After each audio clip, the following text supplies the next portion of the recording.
I put together approximately 35, maybe 37 videotapes, and all the information comes from a book dictated to me by God as his righteous servant, a man described in Isaiah 53, and a man described in chapter 11 of Isaiah, the descendant of David, the twig from a shoot that grows out of the stump of Jesse, and it is a stump because of the vanished and shelled ancestral tree of the kings of Judah, the line of Jesus. He cannot be the man of chapter 11. He's not the anointed one. He's not son of David. None of that's true. The other book, that book is called Isaiah 53, the Day of the Lord. And there's about 3 chapters in those particular videotapes that come from the second book that we wrote not too long ago. He dictated to me the story of my life. It's to show you how I fit the verses of Isaiah 53 with regard primarily to suffering, familiar with disease. So that would be wounded, and as it turns out, cancer. But the other words that you find in Isaiah 53, punishment, maltreatment, crushing, bruising, chastisement. Okay, that is all in God's power. That's all in God's power, all those words. But the books are unpublished. Shunned and despised, accounted afflicted by God, plagued. Nobody understands. This is so different than the Judaism the Jewish people have been taught. This Messianic era that will never occur. And we know it's not going to occur now once you believe who I am and how you cannot. After the mountain of evidence I have presented that is in those books, just as Moses today would have to say, well, look, I wrote Leviticus. You think I just came up with that? You think I just came up with all this information? That I know how God speaks through an angel and who that angel is? Moses walks by a burning bush, it's not consumed. The angel of the Lord is in the bush and God speaks. I'm the one who explained that to you. I shouldn't have to go any further than that. The God says the rabbis, the shepherds, they never listen to my prophet. They think they know everything. Well, I'm going to keep telling that they don't. This is primarily for the people who listen to them and not them. I don't expect them to ever respond. Because by responding, they have to say they've been wrong. Or that's just not what we believe. And so they won't change. The bottom line is they make money on it. That's the bottom line.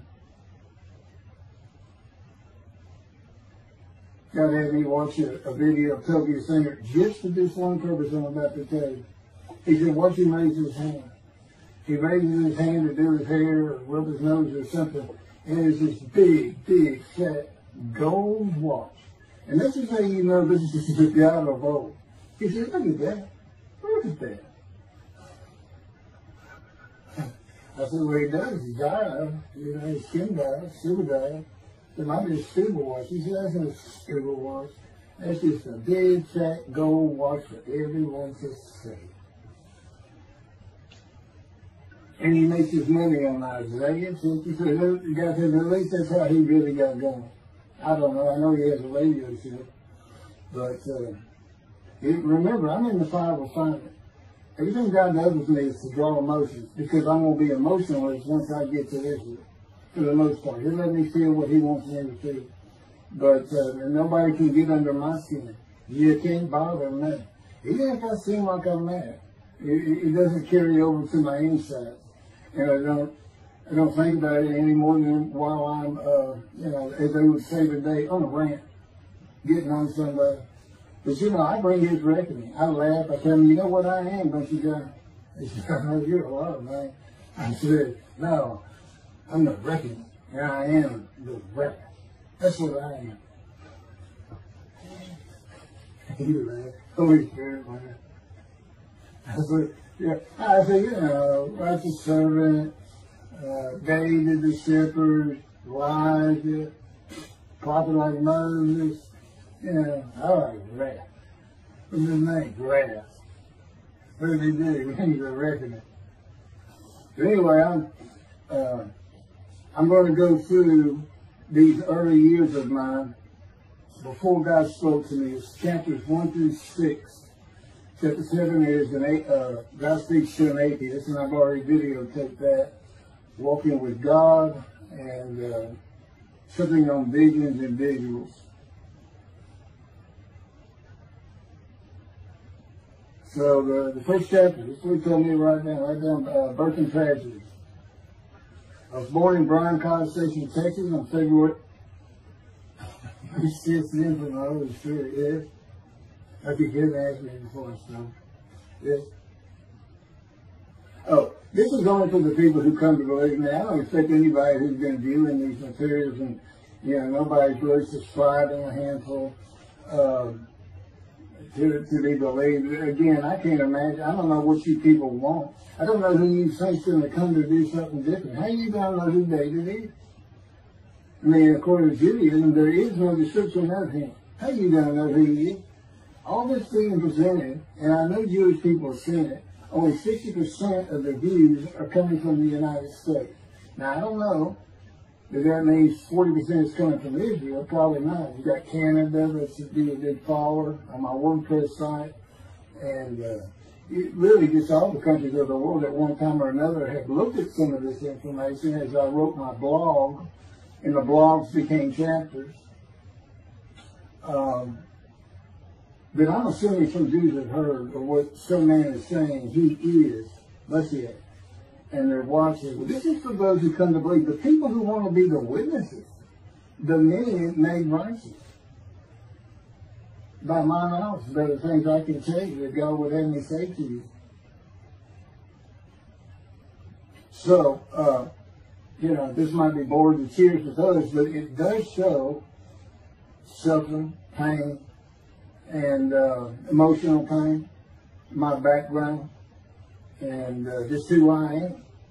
Not just some kook out here. You know, people say, well, you're hearing voices. Listen, I was a lawyer, and I didn't even do criminal law. I've seen some of these people who hear voices. I promise you. You know that's the person who should be hearing voices when you just see them and watch them for a couple of minutes. That's not me. Excuse me. Okay, I was born in Bryan College Station, Texas on February 21st, 1957. And that's interesting because that's the year the first satellite went up. Russia sent up Sputnik, which was really 3 different satellites, and all together they were called Sputnik. That is considered the dawning of the age of the internet. Now, I've asked God, how did you select me? How did I be blessed with this and learning all these things with this crazy life that I've had? And but he won't answer me. He's John Poker, the Poker guy. He's not going to talk. Not going to change his version or anything. Or me getting an impression that he is. And so I tried to come up with it on my own, and that is where I saw it. I said, because I know how important the internet is to you. It's the only way to get things worldwide. And all the teachings that have come through it. I didn't know, you know, I'm 63. I'm not like the young people who can just text messages without looking at them and all that. But he's taught me everything. He taught me how to set up Facebook, Twitter, you name it. He was just like, go to the computer, do this, do that. You know, commanded it and directed to become very good at the computer and, of course, word processing. You know, I'm a regular secretary, except I still henpeck with one finger. I used to. But God says that to show you I have perfect use of this disfigured right arm. It just doesn't have muscle in it, and my shoulders show you. Anyway, I was born in Bryan College, and that's where Texas A&M University is. And my dad was attending Texas A&M when I was born. I graduated from there 22 years later, which is a story in and of itself. So I was born premature in the 7th month of my mom's pregnancy. I was born in February, and there were many complications. My parents were told I would not make it through the night, and they should just take me home. Mind you, this is 63 years ago. The biggest problem was that my insides had not fully formed, and it was impossible for me to take milk. Mammy, my great-grandmother, told my parents, boil rice. Feed him the rice water. It's got all kinds of nutrients and minerals in it. Dad says he threw out a mountain of rice those first few months. And it would not be my last encounter with death. So my dad graduated, and we moved to Metairie, Louisiana. And his first job is an oil and gas geologist. He looks for oil and tries to sell deals to people who can raise money to drill. He gets money up front and a percentage of production once they get their money back. That's what he's done his whole life. And I became, as a lawyer, I became board certified specialist in oil, gas, and mineral law because I had found it so interesting. As a young boy, I became interested. But he rarely had time for it. The other part, I said, okay, well, I was born with the dawning of the internet, so he's got a selection process for 57. And I come from a dysfunctional family. Lots of drinkers, lots of fighters.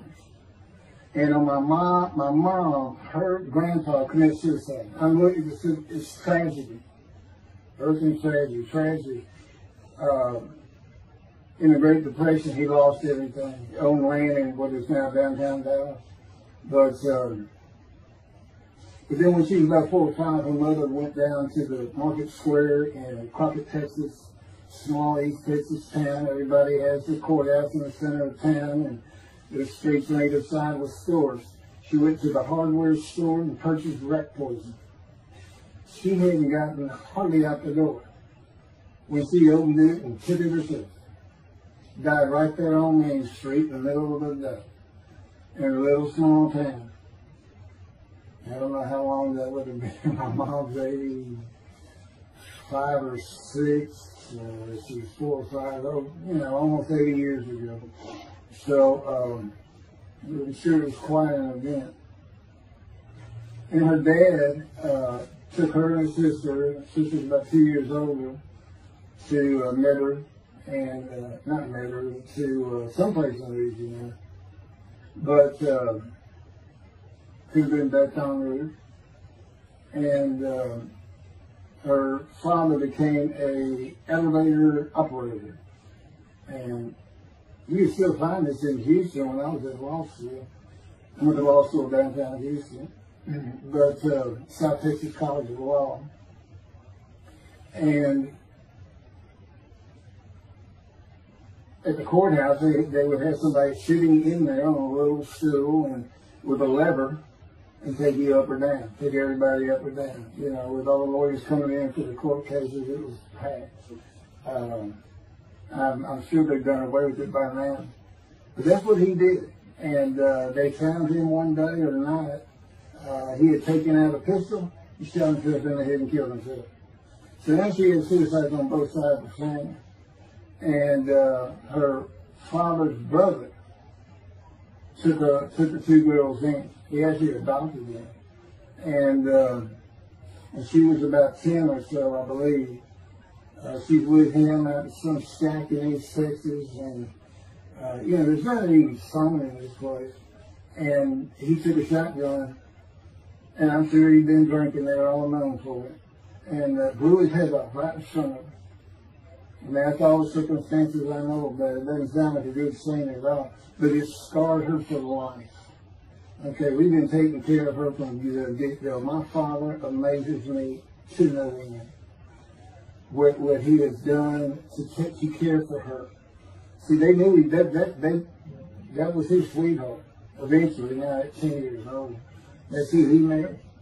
And they're both from Crockett, Texas. Small town people. I still take care of them. They've taken care of me for 10 years. Got to me from society. You quit law. terminate my law license in Hawaii and Texas, and put me into poverty. I've been in poverty for 13 years until I just now filed for Social Security early. But I give them more than 90% of it to make up for everything they've given me for 10 years, 13 years. While I'm in God's fire of refinement, learning everything I need to know. And I have learned most. There ain't any question.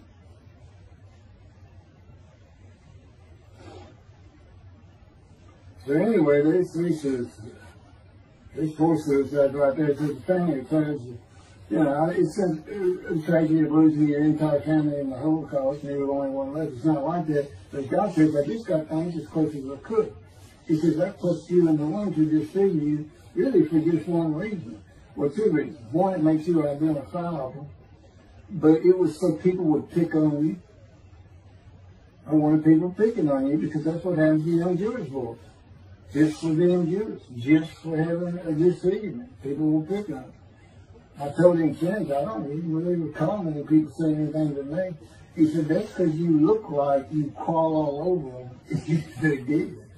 And I did. I was always just say something, anything. It's just the way I was just angry inside. And God's taken all that away. But I can still go on a good man. But, and then my mother's in the 60s, young people may not know this, that's when, you know, the Woodstock and marijuana, LSD, everything started getting big. And at the same time, doctors were just handing out pills left and right. Valium, painkillers, Percocet, you know, just asking for it. They would write a script. And I know today they put a lockdown on that, but she got heavy into it and drunk all the time. I had to come to school and stay with her. And she became such a different animal, a different person when she drank. She became a little girl. You know, and having your mom act like that and slobbering and, you know, going there with these Valium dripping out of her mouth with bottle booze by her. So it was an ugly thing. And so I came from a dysfunctional family, so I think God wanted me. And He's there with me from my first year to next year that I live a life of suffering. He orchestrated many of my ones. And He's taking me back in vision to see these things. And His visions is one thing you don't pick up in the Bible. When I say Bible, I'm talking about the Jewish Bible, the Hebrew Bible. It's not, unless I say otherwise. Which is like when God says, my people. If He just says my people, He's talking about the Jewish people that says, I mean, He may say the peoples of Moab, or just by the context, He knows the son to another group. But that comes up all the time. So, to add to that, she tried to kill herself a few times. And when I was 10, my dad was at a Texas A&M game in Dallas. And I know it was 1967, so I was 10 years old. So I'm very familiar with that particular game. It was against Bear Bryant and Alabama Crimson Tide. And he had coached at Texas A&M. So, as you can tell me, my dad was big Aggie fans and football fans. But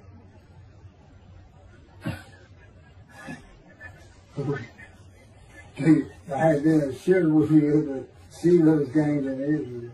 Somehow my paycheck was he said, we'll get it. That's what he said. We'll get it. He's so funny. I don't know where my sister and brother were, but I heard some noise and I went down about 1 or 2 in the morning, and our stairs curved, and there was a little bay window cut out, and I looked down out into the living room, and she's wearing newspapers on. And just sat there watching. Didn't know what to do. And she got down on that paper and took out a butcher knife. I razor blade, a butcher knife, and opened her wrist up. And just happened again years later when I was in high school. She opened her elbow up, and that was god awful. I don't know. But before she bled out, my dad opened that door. I sometimes think she knew he was going to be there. Shane would probably save her, but it didn't look good, and I hated myself for not doing something. Maybe that's why I was so angry. Anyway, because I didn't do anything, I just sat there. I couldn't move. I don't know. I don't even know what I was really thinking, really. But I tell you what it is. It told me how much her uncle blowing his head off must have done to her. That must have really hit you. I had nightmares my whole life, but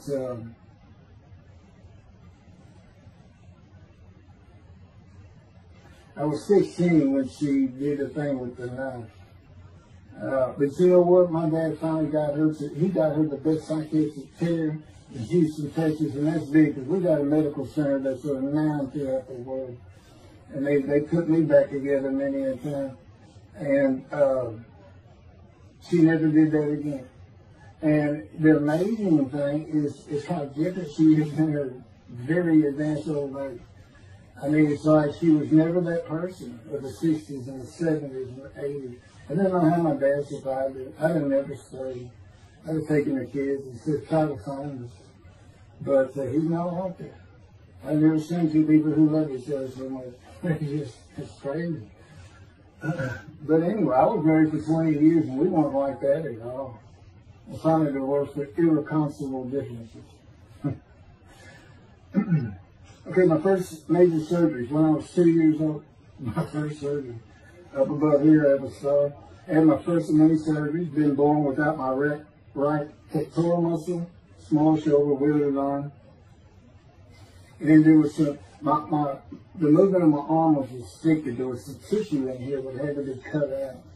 So they hooked me up and did that. I was born right-handed, but I do everything left-handed, except for light things. Like I shoot a basketball right-handed. I throw a ball right-handed. Darts, things like that. But bowling, I'm left-handed. Yeah, anything heavy. And I was quite average. If I'd had two good arms, I'd have probably been on scholarship. I was already offered a partial scholarship at a small school for track, even with this bad arm. But I just didn't have the fast start. You got to have two strong arms just pushing out in front of you. But I was some kind of quick and fast. So, we moved back to Houston, to a place called West University, a suburb. And this little story, I don't even like telling it, but I got to tell me I have to. And he had something to do with it, but I'm not going to go into that part of it. So anyway, I decided when I was in 2nd grade, I was tired of school, didn't want to go anymore. I don't exactly know why, I just know I said, that's it, and I'm not going. Dad can't get me up and finish school, I said, I'm not going. And it was on. He was going to get me there. It took him about an hour to get me to the car. Fighting and screaming and running around, hiding, getting under the you name it, I was doing it. And anyway, he finally gets me to the school, but it's too tight. He wasn't even going to try to get me out of the car by himself. So he get out, and he goes and gets the principal. Now, my dad's about 6'3", but he's real slim. And but he comes out with his principal, he's taller than he is, and he's a hefty guy. He's burly. Anyway, so they tell me, if you get out of the car, I said, I'm not getting out of the car. I'd already locked the door. And only the two front doors locked, and it was those locks that you pull up and push down. And so my dad used the key, and he opened up, he popped that lock up, and I slammed it back down. Said, I'm not going to school, I told you. He took the keys, they started throwing the keys on and right over the roof. The principal was trying the same thing, and I'm slamming his door, I'm leaping across the car. Man, I don't know how long I went, but they finally, in 5 minutes maybe, seemed like an eternity. I was terrorized, this way I looked at it. Anyway, the principal got it open. And I saw that door open, and I got back on the far other side of it, by the steering wheel with my back against the back door. And I curled up like a ball. Had my knees on my chest. And he reached in to get me, and I unleashed on him, kicking him in the face with everything I had. He broke his glasses, and his orbital bone got shattered. So, yeah, That wasn't my first principal either. There's another one. So, but anyway, so they carried me in, and it was very embarrassing, just crying. But again, funny thing, nobody, because I stayed with this same group for 9 years, going through West University and the junior high there that you go to. Nobody ever said anything to me about it. And I knew some of those kids that were in that class.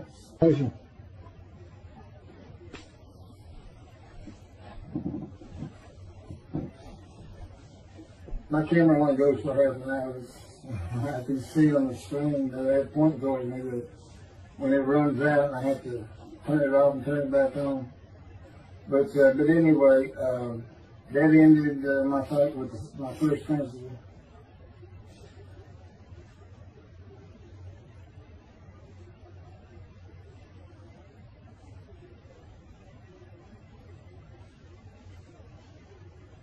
Now here it is right here. Let me put this away. In the 10th grade, the principal of the school told me to cut my hair. You know, I had long, blonde, wavy hair, well past my shoulder. Again, this is, I graduated high school in '76, and this is in junior high, so it's in the early '70s, but it felt like the '60s still. And I kept in a ponytail. It was neat. It was a school-wide policy. I think I was one of the last people to cut his hair. I was hiding all the time. I was always on the alert for the teachers that would send me in. But I went and got it cut. I told the barber right at my collar. Sat there and said, cut it right at my collar as I was instructed to do. And then I was commanded to return to the principal's office. And so I presented myself to him. I sat down and sat in his office, and he gets up, walks behind me, and grabbed me by my hair, back of my head, and jerked my head back fast. And said, "It's still over your collar." Now, I don't know if I did a backflip out of that thing. I can't really recall. But what I do recall is it took 3 people to get me off of him. And I was permanently expelled from school. Which ended up me leaving home. I wasn't a runaway, I'm just out of here. I'm tired of everything and everybody. I ain't going to school ever again. Hate school always there. That was me. Yeah, they had to pull me off of him. I understand to a friend of mine, he said, "You know, my brother went to that school. He heard some stories about that guy." I thought, that wasn't me. Second major surgery came when I was 12 years old to try and repair my right knee and just below it. I was going full speed in a field. High grass and weeds with a family dog. And God says he had something to do with what the dog did.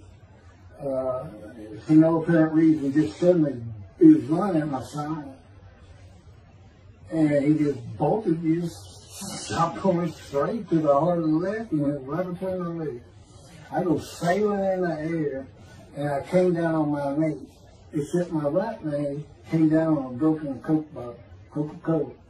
And they used some thick glass back then. It was split nose down, way down. It was all broken up, but it was the bottom all jagged that my knee was.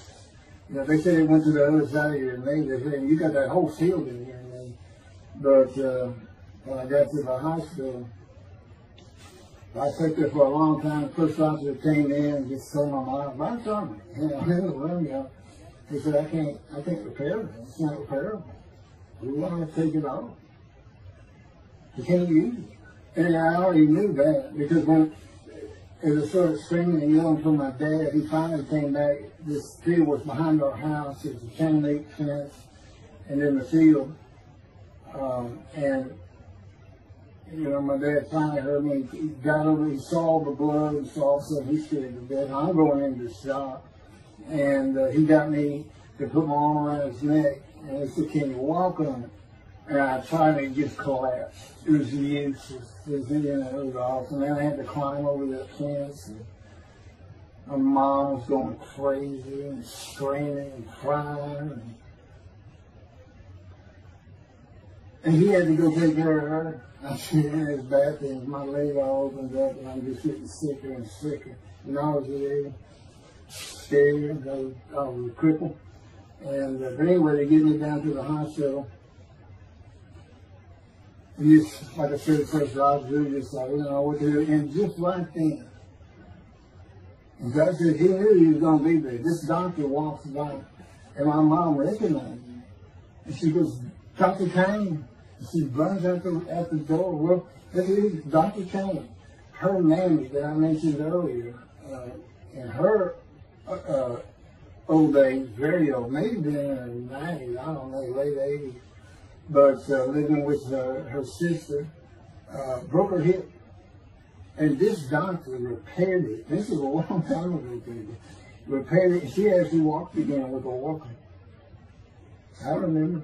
But that's who this doctor was. And she said, my son, they're going to take his leg out. You've got to come look at it. And this Dr. Kane actually became the medical doctor for the Houston Royals. He repaired me and me before and after me. I guess that's what he specialized in. But he was at the hospital just to do rounds. He wasn't dressed for surgery or anything. But he came in that room, and I mean, he was livid when he looked at my knee and knew how I'd been there for like 5 hours at this time. And he just started barking orders about getting me prepped for surgery, and he takes off to go get prepped. And they literally ran me down to surgery and I'm done. I mean, they were trying. And this kind of fear they put in everybody. Anyway, I was in the hospital for weeks, and I woke up with my leg. I was glad of that. They had a cast in my hip to my ankle. And he told me, when I finally was being released, he said, if you put any weight on that leg, you'll never walk again. So, I can't remember, 6 weeks, I don't know how long it was that I had that cast on. It wasn't my first cast, it wasn't my last. Or maybe it was my first. Maybe it wasn't my last. That's another story. We're not getting very far. There's 6 chapters, I'm barely getting to the first one. But what I'll do is I'll just do 6, just like I did with Isaiah 53. I did 6 or 7 videos, 7 I thought. But then I joined them all together and put it as one video, the definitive commentary of Isaiah 53, which comes straight from God, by the way. I mean, you can contest what I'm saying all you want, but it makes perfect sense. For the first time Isaiah 53 is explained. And I've come to the smartest religious view in the world who can see that, and what the wounding and the punishment, everything's about, and how it's really, in some ways, a snare to the Gentiles for the day of the Lord. Because he knows he can take me and just decimate any argument they want to put forth. You know, in particular, I'm blemished. I'm the Antichrist. In that I am exact opposite of Jesus Christ. Okay, he's so smart, he was keeping synagogue at 12. Supposedly he was a perfect, beautiful man. I'm just figured. You know, I'm not bad looking, but I'm not, you know, I'm not Brad Pitt or anything. Anyway, it's sin, you know. I wasn't a visual sin. I was a good person. I was good to other people. I was very compassionate. I said there was already a lot of humble in me. You know, a lot of myself and the things I could do over others. You know, like being the fastest guy on top 5 at school and the fastest in the neighborhood. You know, I didn't brag on myself. But as he took me back through my life, and informed me when things were sin, it just seems like I touched on all of it. And if murder in your heart is actually committing that sin, as the Christians say, I don't really go with that, but then there's really not much I can make. So I'm a sinner. You know, Jesus would say, well, I'm a sinner too, I'm lying. All you got to do is read the scripture and the gospel, you see why I'm lying. That's easy, and I came from a banished lying. I thought I was the man of Isaiah 53. I thought I was going to be exposed to death, but given long life. He's what he would say if he was here. He said, well, you know what happened? They crucified me. And on the cross, I realized I'm not that man. This isn't exposure to death. This was like a sure thing. Father, Father, Father, why have you forsaken me? That's Jesus Christ saying, I'm not the man of Isaiah 53, and I just figured it out. That's what that is. Has God one time? You sure you didn't have that written? Why on earth would they write that down? They forget about it.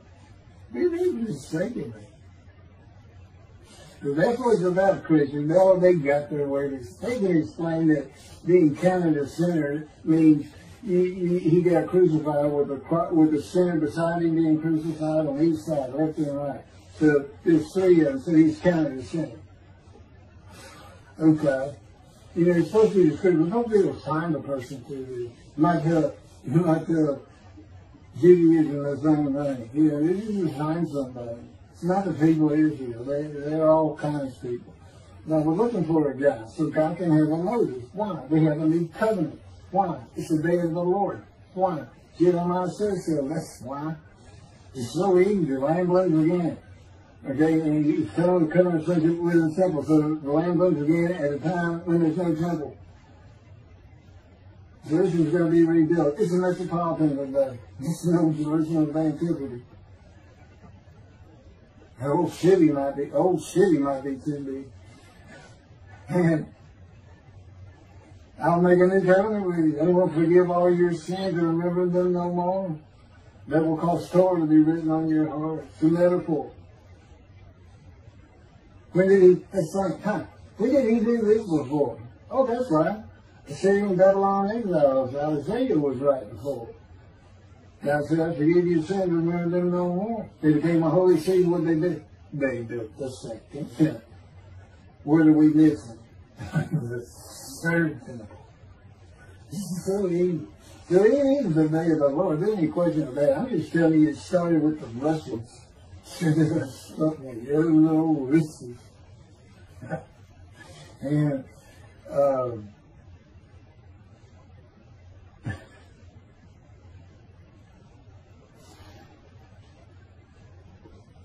he's bringing the covenant, but he's got to have a Moses. He's never sent a prophet like Moses. So he's saying it's Joshua. No, it's not.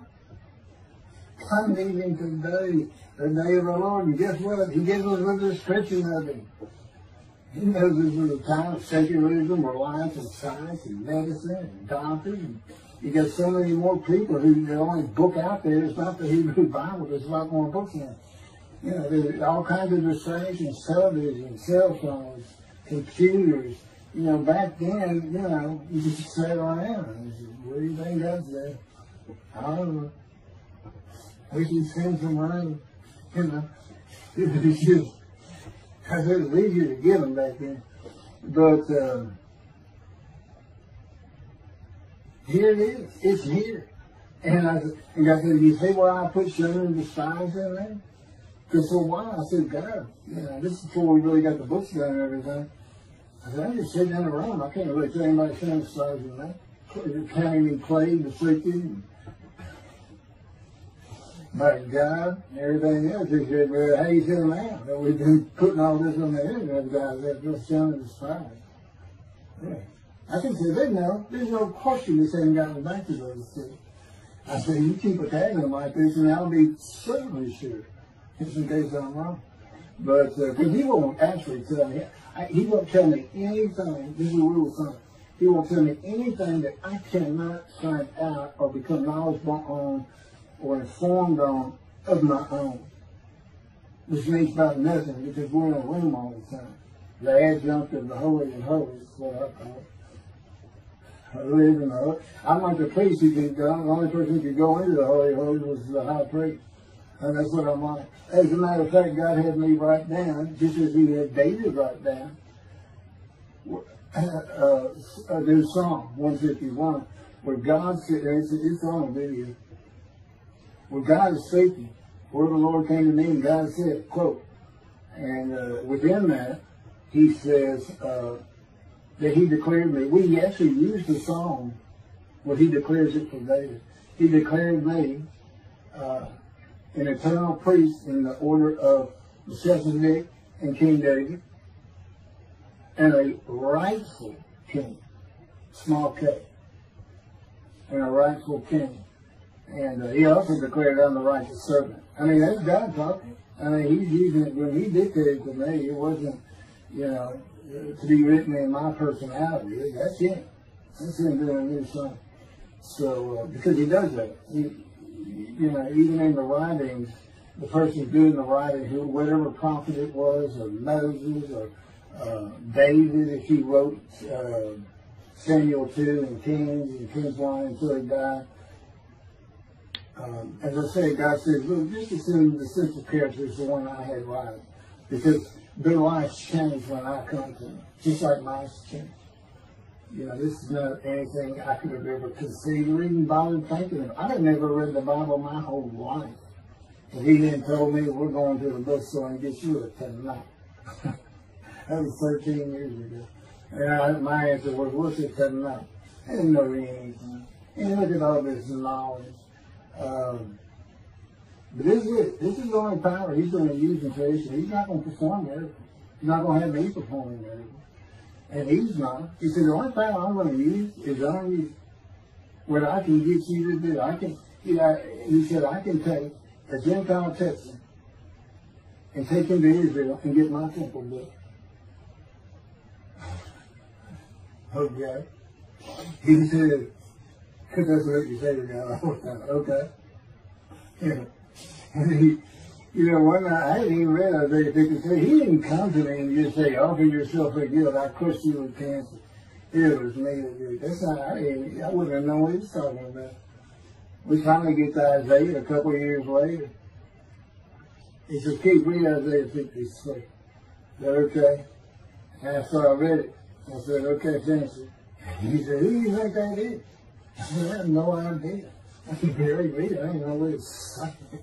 I said, I think these verses ought to be up here. I said, you sure nobody mess with this thing? He said, nobody mess with it. It's just what I got out of it already. He said, that's you. I said, oh, okay. I couldn't have good luck convincing anybody. I can't even tell what he's saying. He said, before we can get done with me, right? I've been over that thing so many times. From my original version of Isaiah 53 that he dictated, or told me how to put together, but every sentence, every word is, we changed it up and added things. I've learned things. Like I didn't know about the chest of devotion. I didn't know why the angel was leaving early in Malachi 3, but I do now. And all that would cause an amendment to my midrash in Isaiah 53. And, the book has me, these are all videotapes about me and Rashi. Rashi, the first one to come up with this is Israel. And, I look at his answers and I just shake my head sometimes. You should see his answer in Malachi 3 to the angel of the covenant that you desire. There's only a covenant of friendship and a covenant of Jeremiah. And this is his answer. It's midrash, so he just takes a section of the angel is on the way. And it just says the angel of the covenant. And his commentary is the angel that avenges the revenge of the covenant. I said, what does that mean? What are you talking about? And I said, God's being funny. He said, I don't know. I said, you do know. I said, I'm not telling you. So, God likes to feel as though he's laughing. He doesn't actually laugh. He sends me a perception every day. Or he uses me to laugh. I've mentioned that in a video. Because he can't. He controls my words. I learned that in walking with him. Just one day, I'm talking out loud as we go. I'm discussing man and divine beings as though I had a sermon I was giving or a speech to somebody or a seminar. And I'm rolling, and I can tell he is really making this thing rock. He's taking it from here to here to here. And we're going. And I'm going. And all of a sudden, I use a word or a couple words that I simply don't use. And they're not what my mind was even thinking of. They just came out. And I just stopped. I said, did you do that? I didn't even say, hey, did you just make me say these two? Because I knew it. I said, did you do that? He said, I did. I said, as long as he did it, I did. I said, okay. Anyway, that's where it all started. Now I know. Okay, you do that. That's the Holy Spirit using me. He doesn't sound like that, but he'll use words like that. So he's getting bored. They like to cut. Let me just say this. This part guys you don't know. It's not all the time. It's sometimes we do tend to get kind of silly in here, but. You know, they do things after a while. I'm like, you know, I feel like a kindergarten teacher, and I got two of those kids that you just shake your head at. You say, this is a handful. These two, nothing but stuff. Always throwing around, looking for a laugh. And the Spirit's always working in heaven, there's God's laugh, as it were. Again, he doesn't actually laugh. It's a perception that's his emotion. If God has any emotions left, because worrying about other people's pain is not one of them. He made that clear to me. I don't care about your pain. And just saying it makes you mad. It's his head drawn in. And he do so many times over and over. He says it's easy because now it irritates the fire out of it. He just started. I said, how do you keep doing it? And one day I told him, I said, I got it, which means it actually came from them. I got it. You never grew up. You never got sent to your room. You never had to climb that mountain to achieve something. Put yourself out there. Nobody's ever hoped you. He said, I said, that's what it is. You never grew up. That's what it is. Yeah, I'm dealing with the child guy. That's what it is. Helping all. I think he came down as mean, very serious and mature guy. And I didn't bring that argument up anymore. But that's how it gets to me sometimes. It's an incredible life. For me, I'm not going to get to him. I get to him at the end. I'm getting close to when I got shot. I thought that was a new chapter. Oh, it's not. Well, I'm going to put this is getting long. Anything over half an hour, we try to stop. Now, my Isaiah 53 5 hours. But, yeah, I watched it all at one time, of course. He doesn't hardly let me watch it. Yeah, I don't even watch them before they get posted. He says, no, you watch it later. Because it comes on the TV that he got me. And I didn't know at the time it was going to be, you know, that he was serious about doing videos, and I certainly didn't know about making it a backdrop. He decides everything. You know, he tells me when I eat, when he gets up. I don't sleep hardly at all, 2 or 3 hours a night, and sometimes less, and take a half hour nap sometimes. But I found out I feel fresh. You know, I don't need no sleep. He said, you're not really doing anything. Why do you even need a lot of sleep? And see, that used to make me mad. Now it is later. Thank you very much for listening. I'll pick this back up on another video, and eventually I'll put these first 6 chapters, just like I did Isaiah 53, because it's a book that he dictated to me. I can't get it published. I'm going to put it on YouTube. That's why I'm reading it. And as I said, if you don't want to listen to it, don't listen to it. But the information that's in these books and in those videos is, that's not true. And quite frankly, God said, if that's not enough for them, well, that's just too bad. Utter destruction is what they end up getting. They better learn how to listen to proper. See, it's no different than the people back then. They'll say, well, why didn't they listen to Isaiah? Why didn't they listen to Ezekiel? Why didn't they? They laughed at Ezekiel. That's what Rashi says in his commentary. I didn't know it was laughing at him, but just ignored him. Yeah, everybody thinks they know it. But in any event, I do know there's one chapter we haven't put in there, and that is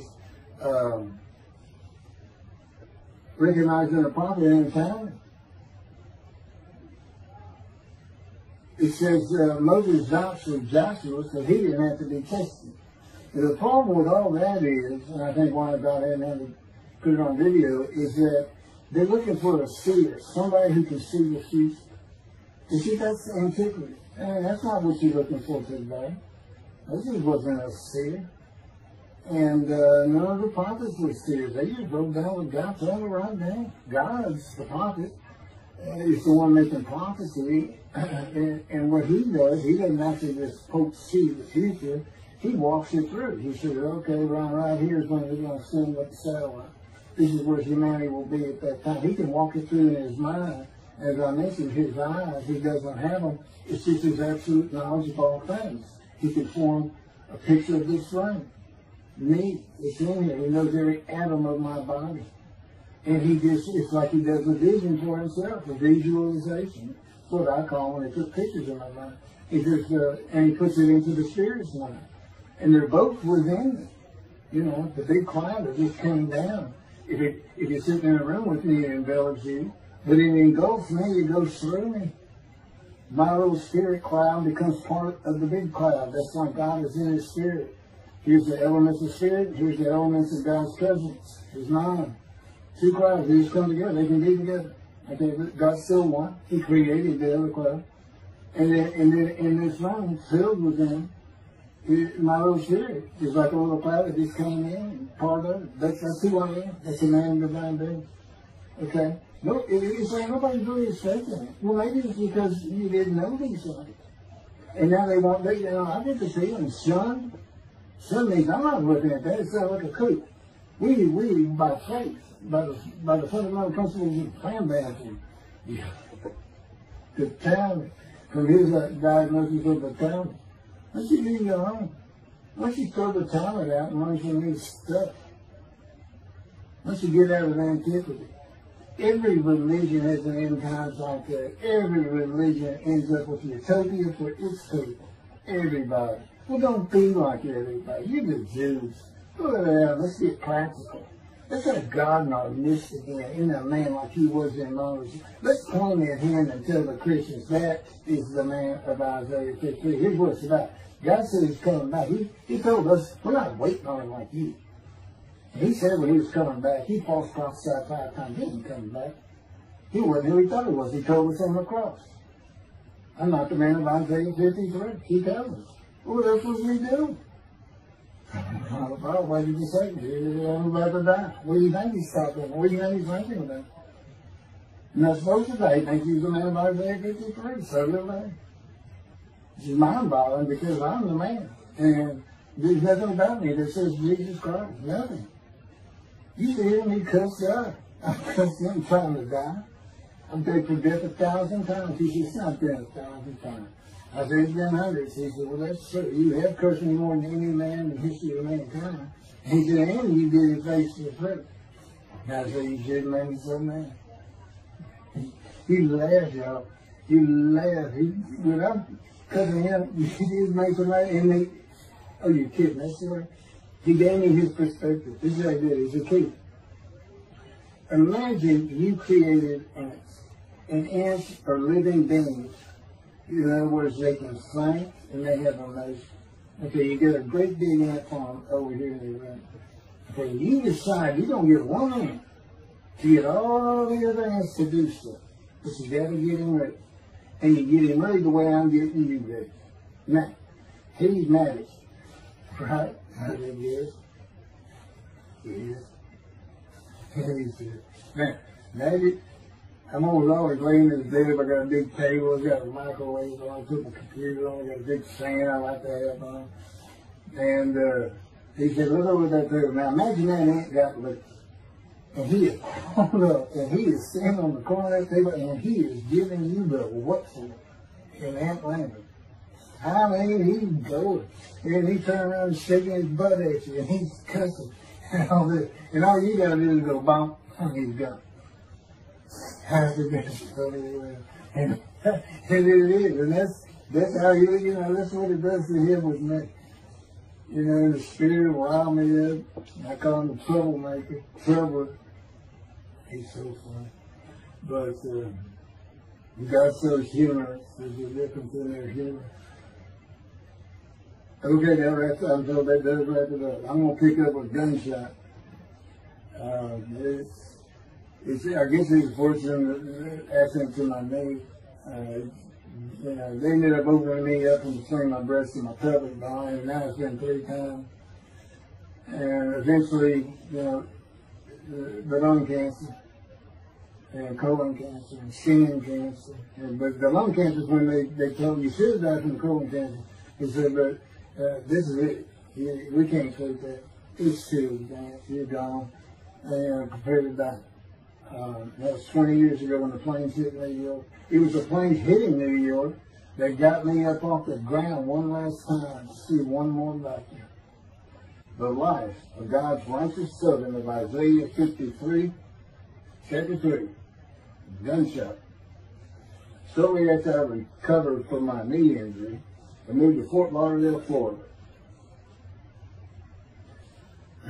I was not happy about it at all. It turned out to be a lot of fun. I made some great friends to celebrate my 13th birthday. My only injury in Florida was having the front teeth shattered and knocked out, requiring caps, which is more of an ordeal than I would have imagined. We returned to West University in Houston after 2 years. My mom was not doing well at all, and it was getting close to her second suicide attempt. I was back with my old friends and did not have much supervision from home, and I failed ninth grade. I made my own decisions, and I rarely listened to others. And after being set back a year at junior high school, I made a few new friends, which led to my next serious injury. My best friend was a Spanish Italian whose father was from Sicily. And he kept a machine gun in a violin case in his office at the restaurant he owned, where his son and I were waiters. It was called the Godfather. My son was the best pool player I've ever known to play with, an absolute natural. I will call him Antonio, but that's not his real name. Antonio's girlfriend was a Jewish girl. I will call her Rebecca, but that is not her real name. Antonio was a Catholic Christian. Rebecca did not practice Judaism, and Antonio did not go to church. I was a confirmed atheist, and we never talked about God or Jesus. Rebecca's father had foreclosed on a ranch about 8 hours from Houston outside of LaGrange, Texas, Fayette County.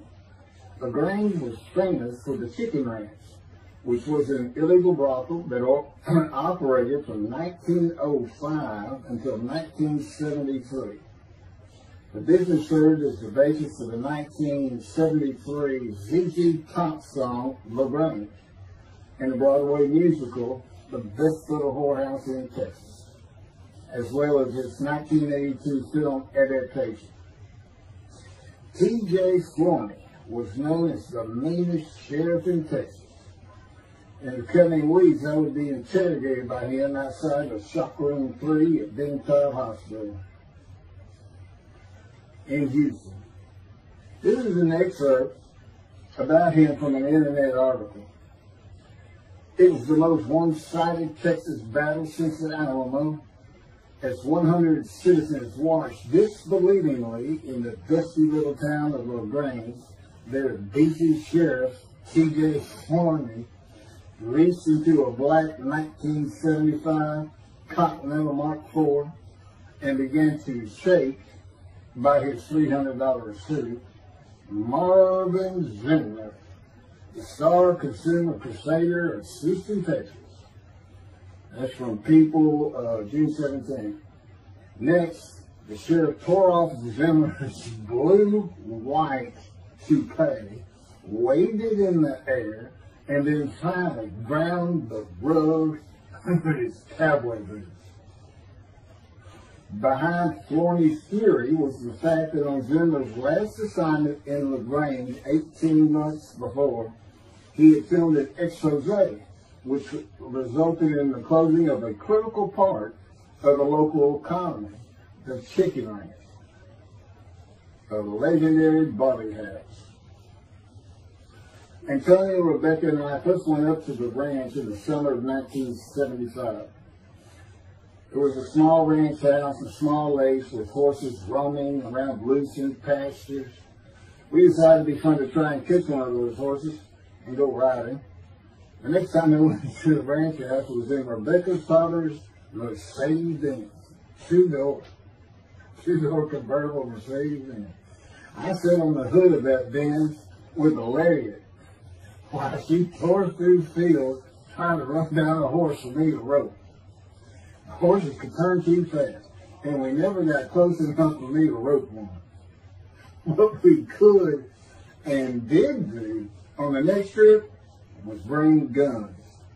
A 30-30 rifle, shotgun, and two 22 caliber pistols with holsters. As a backdrop, Antonio and Rebecca had broken up as boyfriend and girlfriend, and her attention had turned to me. I did not believe that caused any friction between Antonio and me, but it should have. It did not seem to be a source of animosity of Antonio towards me in any event. On October 5, 1975, we were all back at the ranch having a great time. Tony and I were shooting at cans with our pistols and practicing a quick draw from the holsters. We were standing shoulder to shoulder about 3 feet apart, and he was a little forward of me. Rebecca came up behind us, between us, and said she wanted to shoot. Antonio passed his gun to her, and it fired when it was going by me. The bullet went on a straight line through my bladder, intestines, and colon from the front right and lodged in the back of my left buttock in my backside. I could see the trajectory in my mind. I fell to the ground, and Antonio fell on top of me, rolling me over and over. I think he was looking for an exit of the bullet. I told him to get me to a car and get to a hospital. Felt like Babe Ruth had swung a bat up between my legs. I never once thought of God. On a big ranch, there are several gates for different sections of land and different purposes, usually with chains and a lock. When we got to the first one, I told Antonio, fly through it. I told him to ram it. I knew I was dying, and all I could think of was, you had got to hurry. I didn't panic, but I had never been so afraid and had never felt fear like that again to this day. Sometimes I think I have forgiven Antonio for accidentally shooting me, but I have not and cannot forgive him for stopping at those gates. I still never did. I was seriously angry at him. We got to the LaGrange Hospital before noon on a Sunday. They had to call the doctor to come in. I asked the nurse for something for pain, and she told me my vital signs were too low. That if she gave me a shot of morphine, I'd drop dead right there. It would kill me. No pain medication. The doctor came and looked at me and said there was nothing they could do there. He told me they were getting an ambulance to take me to Houston, Top Hospital, where they operated on gunshot victims all weekend long and due to this day. It's a trauma hospital. Many young doctors from Baylor University, all around the state. It's a high desirable place to be because you're cutting all. If you want to be a surgeon, you're cutting all day long. I knew one thing with a certainty. I could not pass out or fall asleep. If I did, I would not come back. In an ambulance, I talked to two fellows that were tending to me, as much as anything to stay awake. I asked them such things as what it was like to be married, graduate high school, have a career job, but my mind repeated over and over, you have got to hurry. We arrived at dusk. This happened before noon when I got shot, so now it's getting dark. When the ambulance opened, my brother jumped in to help. My mom was standing by the entrance to the shock rooms in her fur coat. She later told me that since Top was a public hospital, it might help if they thought we had money. I didn't see my dad, but my sister told me later, the whole way to the hospital, all he could say was, to God, please don't take my boy from me.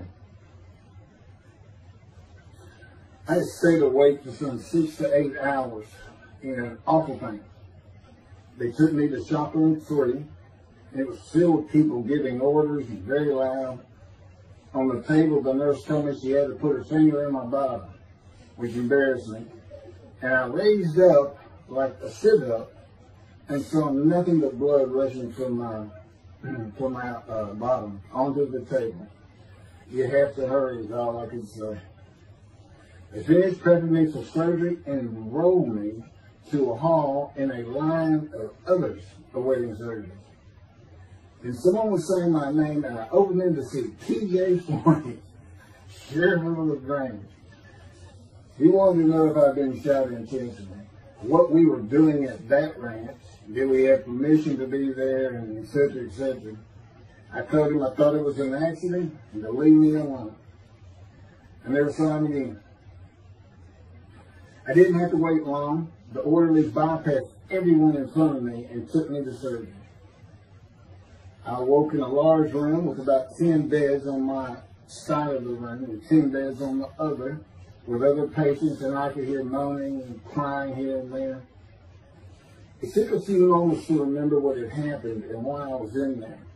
I fell back asleep, and when I awoke, my dad was telling me he would have me out of there into a private hospital as soon as possible. It was the next day when they transferred me to the Methodist Hospital in the medical center, where they had operated on my knee, and I had spent weeks there.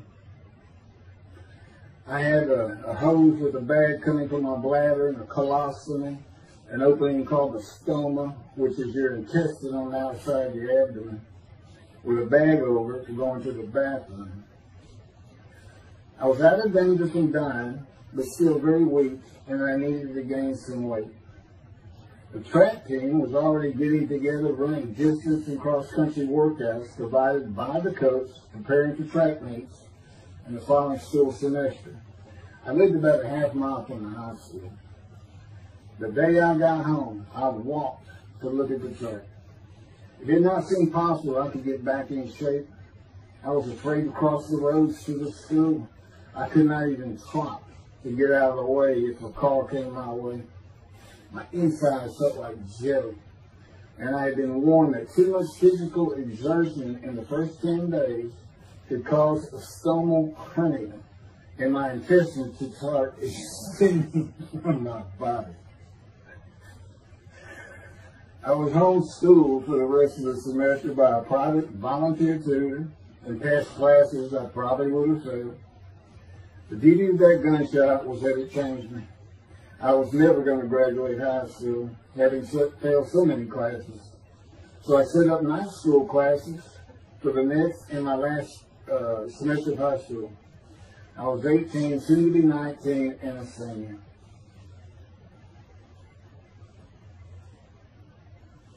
Chapter 4, College and Law School. Before the summer of 1975, one of my best friends in the track team, who threw the discus and shot put and field events, and was a senior, told me he wanted to do something big the coming summer before starting college at Louisiana State University, LSU. I was only a junior and I had no plans for the summer. He mentioned this to me, and I began thinking about how long it had been since I had been to Colorado. My father, who had really good years and many so-so years, depending on how the oil and gas industry was doing. And when I was in junior high school, he had sold some prospects, had completed a few wells, and had purchased a condominium in Pagosa Springs near Durango, Colorado. My friend's name was Keith Miller, and I called him Miller. He had given me the name of Say Babe. At one of our night track meets, I was running the 330-yard low hurdles, and the last time was behind bleachers where the officials lost sight of us for a few moments. A runner 2 miles left veered out of his lane into mine and took my hurdle, and I had to slow down and go around it, yelling, "Hey man, that's my hurdle." I wasn't happy. I do not remember how Miller knew what I had yelled, but he was probably on the football field inside the track working on shop putting dishes, watching me run and hurting me. I did not really know him very well at this time, other than he was a popular senior who knew everyone, in stark contrast to me. On the following Monday, I was walking down the halls between classes, and coming in the other direction was Miller, though I did not see him. Then as he was passing me, in a loud voice, loud enough for everyone in the entire hall to hear, I hear, "Say, babe, that's not her." Hence, say, babe. That began a really good and fun friendship, and I got to know the class I should have been in if I had not failed 9th grade. And because I was Miller's friend, I was immediately accepted by anyone he introduced me to. I found out about 40 years later on Facebook. I looked him up and we friended that he's Jewish, and particularly because of his brother. He's got an older brother, and they look just alike. I live up in Oregon. But I did not know that. It's not something we ever talked about. Just didn't think about it. I'm sure he wasn't observant at the time. I told Miller about my dad's condo and suggested we plan a trip up there, backpacking the Womanichi wilderness of the San Juan National Forest. I had hiked there while in junior high school with a friend and his little brother. I had a driver's license in my second year in the 9th grade. The prominent 13,000-foot peak is 10.7 miles from the town of Silverton, which began as a silver mining camp in 1873, and that is where I plan to take Miller.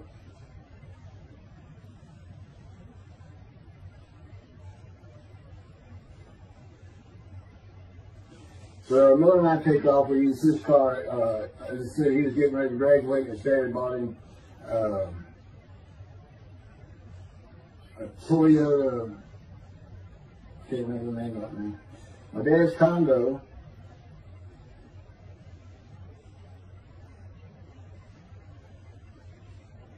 is about 60 miles from Durango, where a train depot is located that runs the train to the Womanichi Wilderness facility.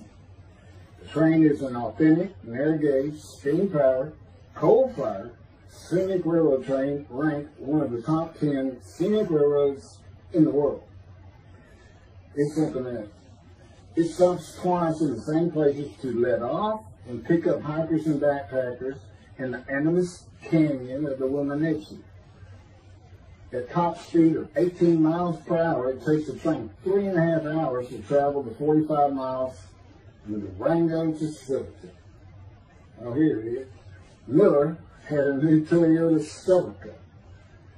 And after a day and late into the night, we made to Pagosa, slept, and we're at the train station before the first departure the next day.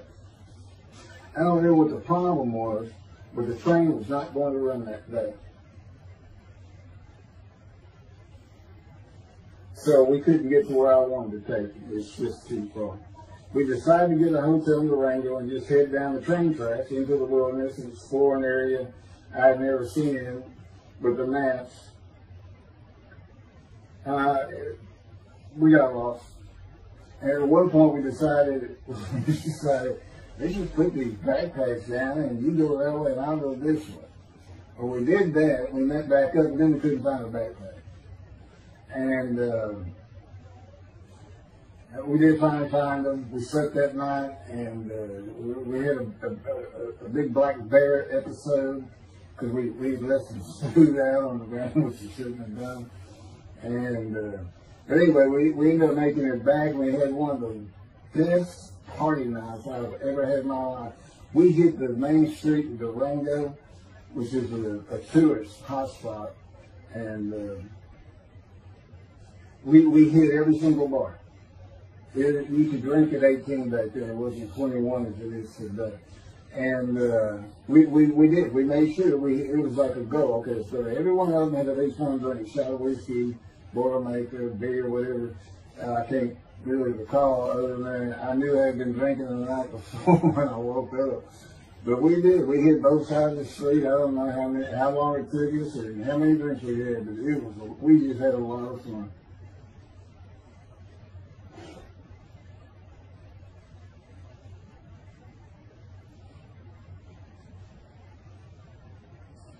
Okay, I'll be coming to chapter, well, I guess it's 4.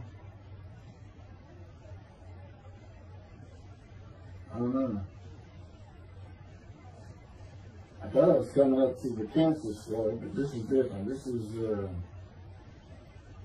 getting into alterations while it's still.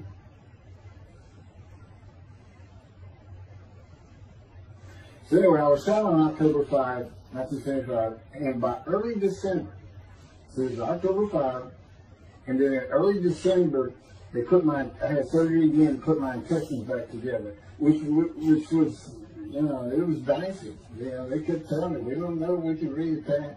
You know, there's people like Bob Hope lived his whole life with one of these stonal deals. And it was just a horrible thing. It was successful. They put it back together, and they removed my bladder tube.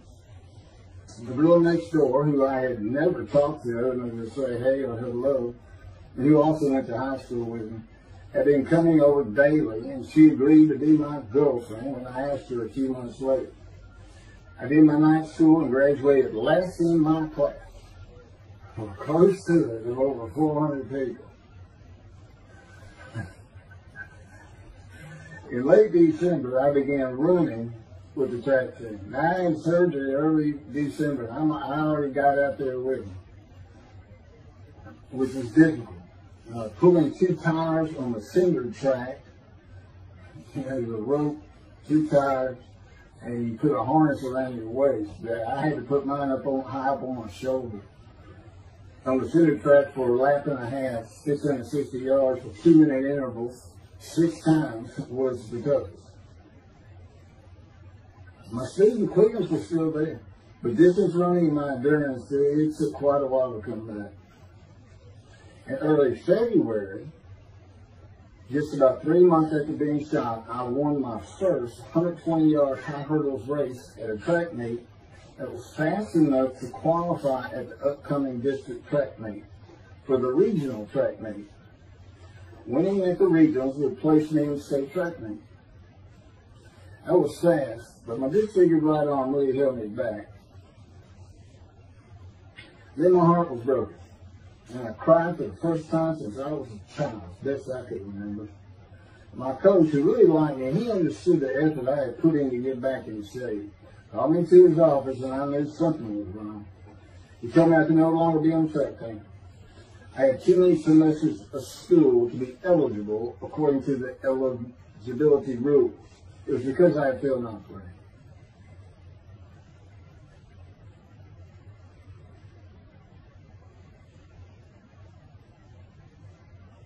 And of course, I had no one to blame but myself.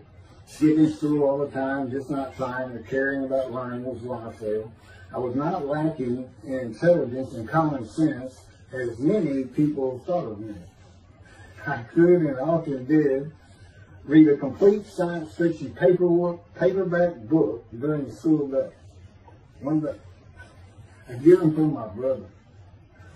I just sat in the back of each class and read my book, and the teachers always left me alone. I also was suspended from school a couple of times for fighting. First fight was in the gym in the bleachers, with the principal on the floor telling us the do's and don'ts for the second semester of the 10th grade. This is 2 years before I was shot. I found out he already knew me by name, and I had never talked to him. The second fight was with the same guy, but this time we took it across the street from the school. He had about 10 of his friends, and I, being pretty much a loner, I had none. They were African American, both sent to school from neighborhoods far away. And I just didn't understand them, or know why they even talked to me with words I did not get, like word or say, man, can I hold $1?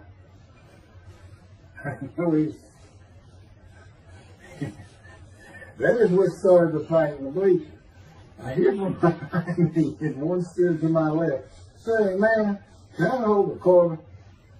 I turned around and just looked at it. And finally said, I did not have a quarter. Ordered with the principal, I undid my ponytail. My student sitting right behind me, and I'm well aware of it. And I brushed my long blonde hair and then reached into my pocket for some chapstick for my lips. And I pulled my hand out with the chapstick. Turned out I did have a quarter. And from behind me, I hear, "Say, man, you said you don't have no quarter." To which I replied, turning around, "I don't have a quarter for you." The next part's kind of hazy.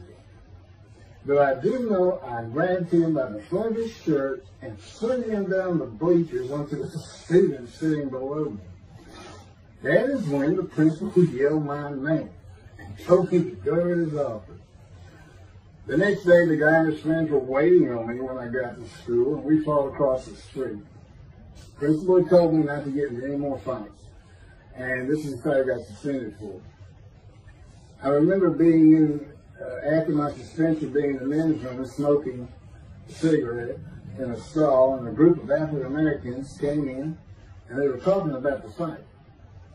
What I remember was hearing, "That white boy went Muhammad Ali on him."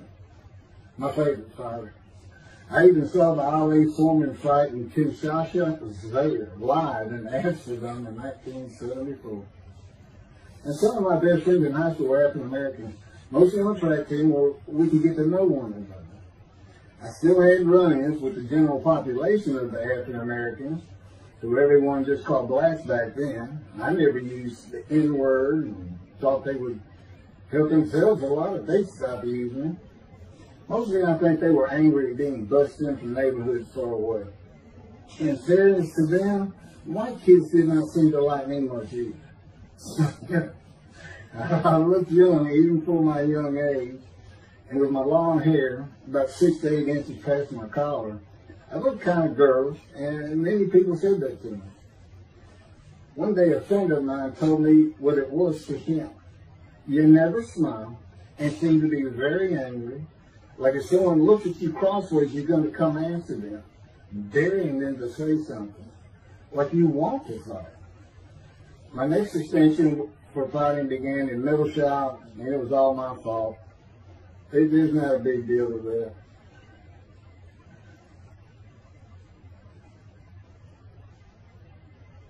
The last fight I was ever in came right before I was gunshot at the ranch. The accident really changed me and the way I looked at life. I never got in another fight after I got shot. It took some of the fire out of me.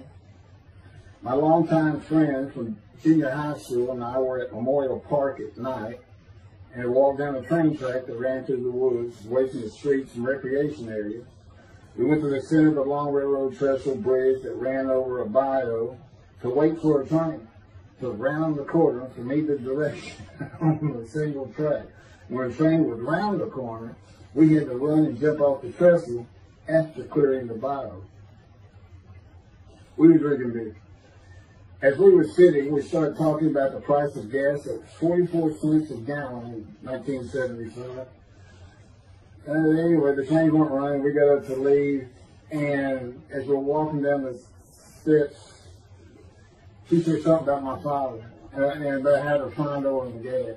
And I turned around and just hit him with everything I had, with my right arm. And I realized what a stupid thing to do. I called him the Big Sweet. He's huge in no reason. His hair was white and long and longer than mine.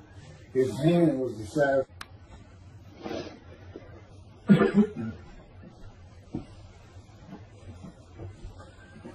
And I had nowhere to run. That was a really dumb part of that. I mean, I couldn't move. I couldn't use my quickness. I couldn't box as I had with the fellow across the street.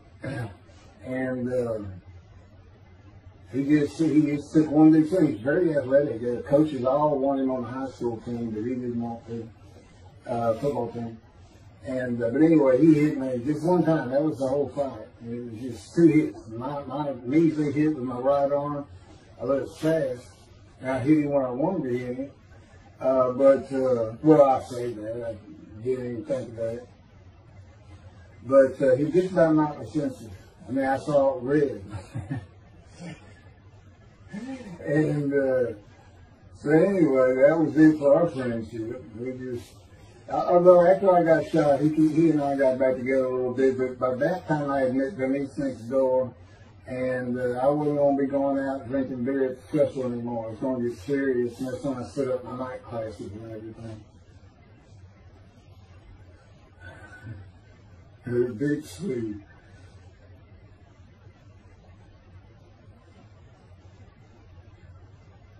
After the gunshot, I stopped seeing old friends, including Antonio and the Big Three, and spent all my time with Denise next door. I never wanted to be someone who succeeded in life. My dad always told me when he was angry with me that with my smart mouth, I was never going to be anything but a ditch digger or a lawyer. While he said lawyer in a derogatory way, he got me to thinking I'd like to be a trial lawyer. I had to get into college first, and the only school I wanted to go to was Texas A&M University. Anyone who had ever known me would tell you that I was not even close enough to being smart enough to go to any college, much less Texas A&M. I would tell you I had never applied myself to the task of learning. Texas A&M denied my application. I called them and pleaded and argued, and finally admissions said that if I came to the summer semester of 4 classes and maintained a B average with no fails, they'd let me in. I did it, barely. I almost failed calculus and got a B. Just a quick thing on Texas A&M, because it relates to World War II. Which always makes me think of the Holocaust, and how many Aggies were involved in that. Texas A&M enrollment began on October 2nd, 1876, and admission was limited to white males, and all students were required to participate in the Corps of Cadets and receive military training. Many Aggies served in the military during World War II, with the college producing 20,229 combat troops.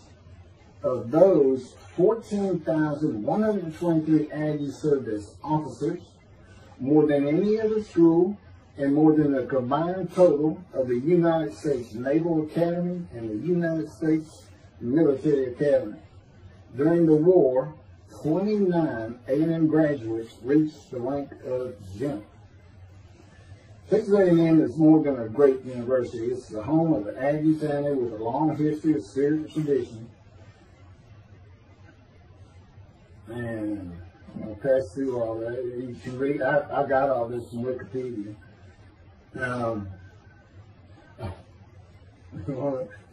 Like Notre Dame, it's a school full of tradition, especially notable at football games, and in campus life, drinking beer at the Dixie Chicken. I have a good friend in what is now the volunteer Corps of Cadets, and we've been shooting pool, drinking beer all night. On the weekend, and finally left sometime after midnight. I walked my friend back to the quad, Corps Cadet Quad, a large open area where people could gather, surrounded on 4 sides by dorms for cadets only. And I dropped him off at his room. Before he shut the door, he looked at me, and not for the first time, said, "Want to race?" He's fast. We didn't race anything. I said, yeah. Of course, we were pretty much, we had a lot of beer. I said, yes. And he went to the end of the hall and took off at the other end of the hall. He was fast, but I was pulling away with just a few yards to go and hit the wall before I could stop. And busted my chin open. Blood's pouring out everywhere. People opening doors. Look, that's the little guy getting the tall guy. Taller guy. I also sprained my ankle. These are my injuries that take very. I also sprained an ankle so severely playing basketball with football players that I was in a cast for 6 weeks. Those were my only injuries in the 3 years of being here. It was the gunshot that changed me, everything in my life. I married Denise when I graduated from A&M in '79. Just 3 years after graduating high school. I went through in 3 straight years. Because I had those hours from the first summer, I just went ahead and went the next summer too. And I got out of, and I was for most A&M students for 5 years. But I went through and through. And of course that meant I never dropped a class. It also meant I had a low GPA, grade point average. And I didn't realize how important that was for admission to law school. I was denied admissions from every school across the nation I thought I could get into. I did not know how my dad knew about South Texas College of Law in downtown Houston, but he made some inquiries and found out the dean was a graduate of Texas A&M. And we're known for helping each other. We set up an appointment with the dean. I told him of my rather intense home life and wayward ways, and that the A&M had given me a chance to prove myself as a capable student. You know, he hemmed and hawed, looked around the theater, and gave me the same opportunity A&M had. 4 summer classes, D average, and no fails.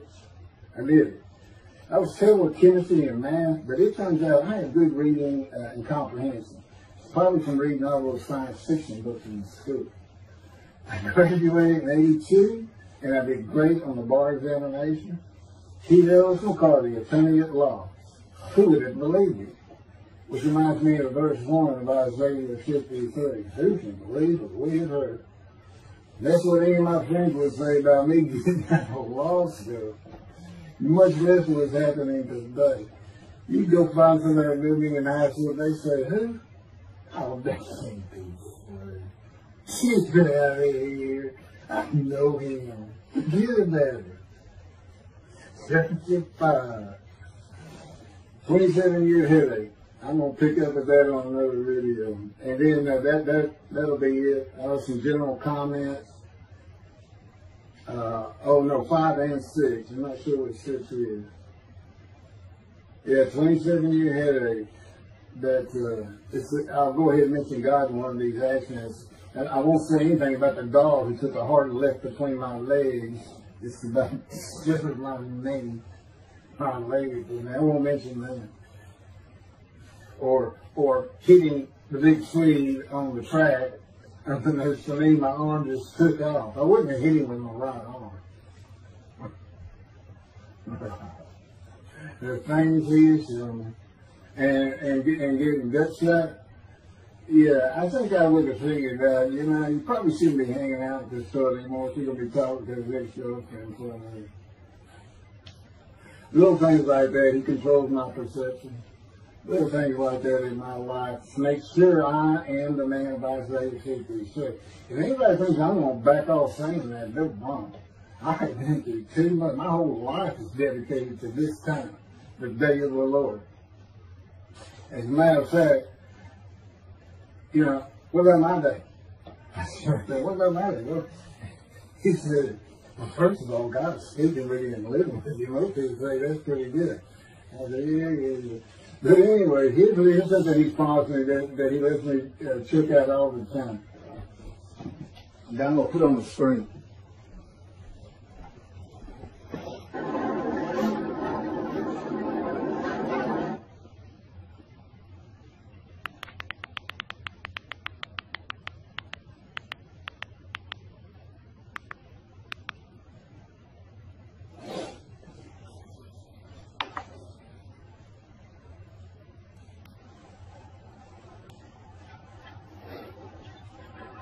Debrading and GP cycles, shorties, slip-ons, code startup.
27-year headache. Chapter 5 of the life of God's righteous servant of Isaiah 53. The same year I graduated from law school in 1982, my son Justin was born. In 1985, my daughter Brooke was born. And in 1988, my youngest child and daughter, Laura, was born. I was making good money, though I expected a lot more. And my first job with a law firm that specialized in collections. I also tried my first civil case, which, while working there, which was a nerve-wracking event, first trial. The first day I entered the courtroom, the judge asked me if I was a law clerk. I had a very youthful appearance, though I was 28 years old, not 20, common age for a law clerk. My youthful appearance in junior high school and high school with my long, wavy, blonde hair I usually kept in a ponytail had way too many people tell me I looked like a girl. It is interesting, though, at least to me, not one person in my entire life has ever said anything about my disfigured arm.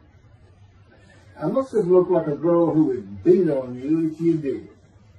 When I got mad, there was no hiding it. You could see it in my face and hear it in my words. When I was 28, Brooke was born. I tried my first civil case, and the bane of my existence on earth began. A never-ending headache that I generally thought to be associated with post-traumatic stress disorder. I had terrible nightmares from my youth, but now I seem to have begun grinding my teeth, causing the temporal mandibular joint, TMJ, to ache terribly during the day, and the whole side of my head, the muscular, I don't know what you call it, but underneath the skin of the skull, was always real tight. A tightening of the muscles. It was difficult to even talk to people at some points. For 27 years I had that headache. I tried everything. Even surgery on my TMJ. And another surgery where the doctor severed my upper jaw and then trisected it from my skull and spaced it to fit my lower jaw. All to know that I could not stop the nightmares and the grinding of my teeth. Mouth guards helped my teeth, but the pressure was still there. I literally feared going to sleep. I didn't want to wake up the next day sometimes because I knew how bad the pain would be there again. It completely ended my dream of being a trial lawyer. So I got an associate position in an oil and gas firm and began learning how to prepare title opinions for oil and gas companies on tracts of land they claim to drill on. Basically, a title opinion is you start insolvency, which is when the state granted the land to someone, usually great, large tracts of land, and from there you get parceled out and cut up, and I'd be chasing one small tract within a very large one almost 200 years ago in the early 1800s, and I would have to create genealogical charts of heirship, for people who died without a will. And they had to know who the family members were, and I got very good at it, and I really enjoyed it. I did a small towns throughout Texas, and into their courthouses where they would keep all the records of every transaction, of every piece of land in the county. But anyway, there's an awful lot to it. I do go into it in some detail in the book, but I'm not going to for this video.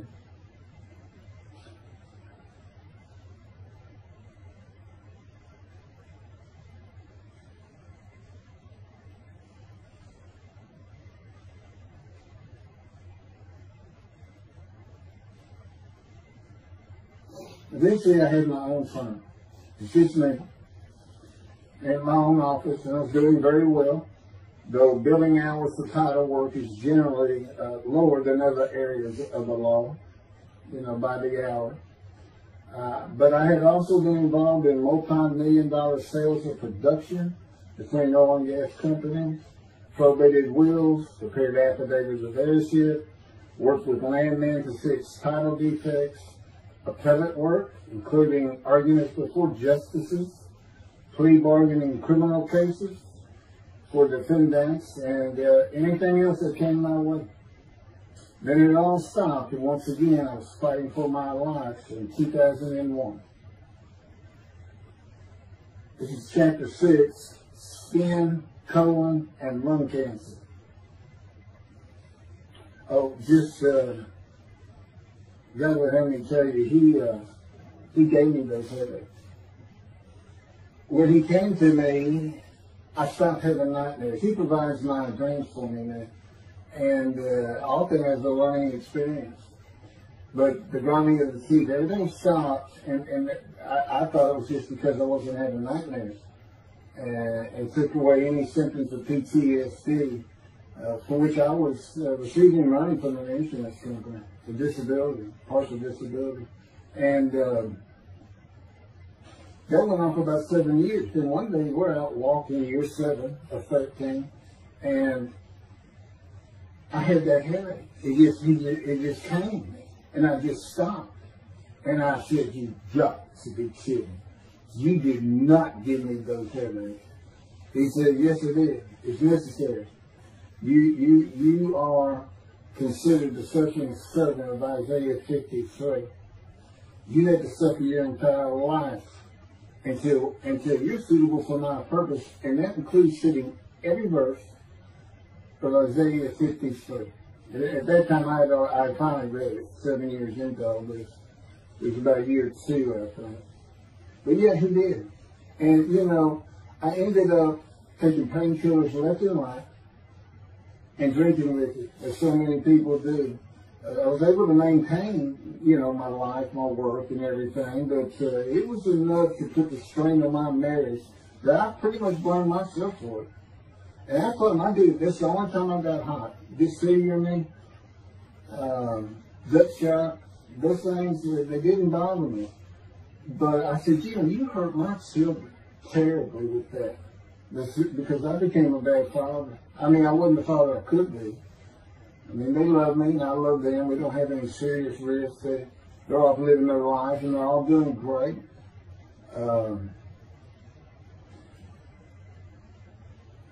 But if they consider themselves anything, they're Christians. And although I don't think any of them are overtly religious, or that they're in church every Sunday or anything like that, but you know, when I started going to the conservative synagogue here in town, and I told him I was converting to be Jewish, they're pretty much just saying I would be a Jew, I guess. I'm not sure that I didn't believe in Jesus. There's probably more of it, God says. But really haven't talked to them much at all in 7 or 8 years. So, but anyway, so God gave me the headache just to make sure.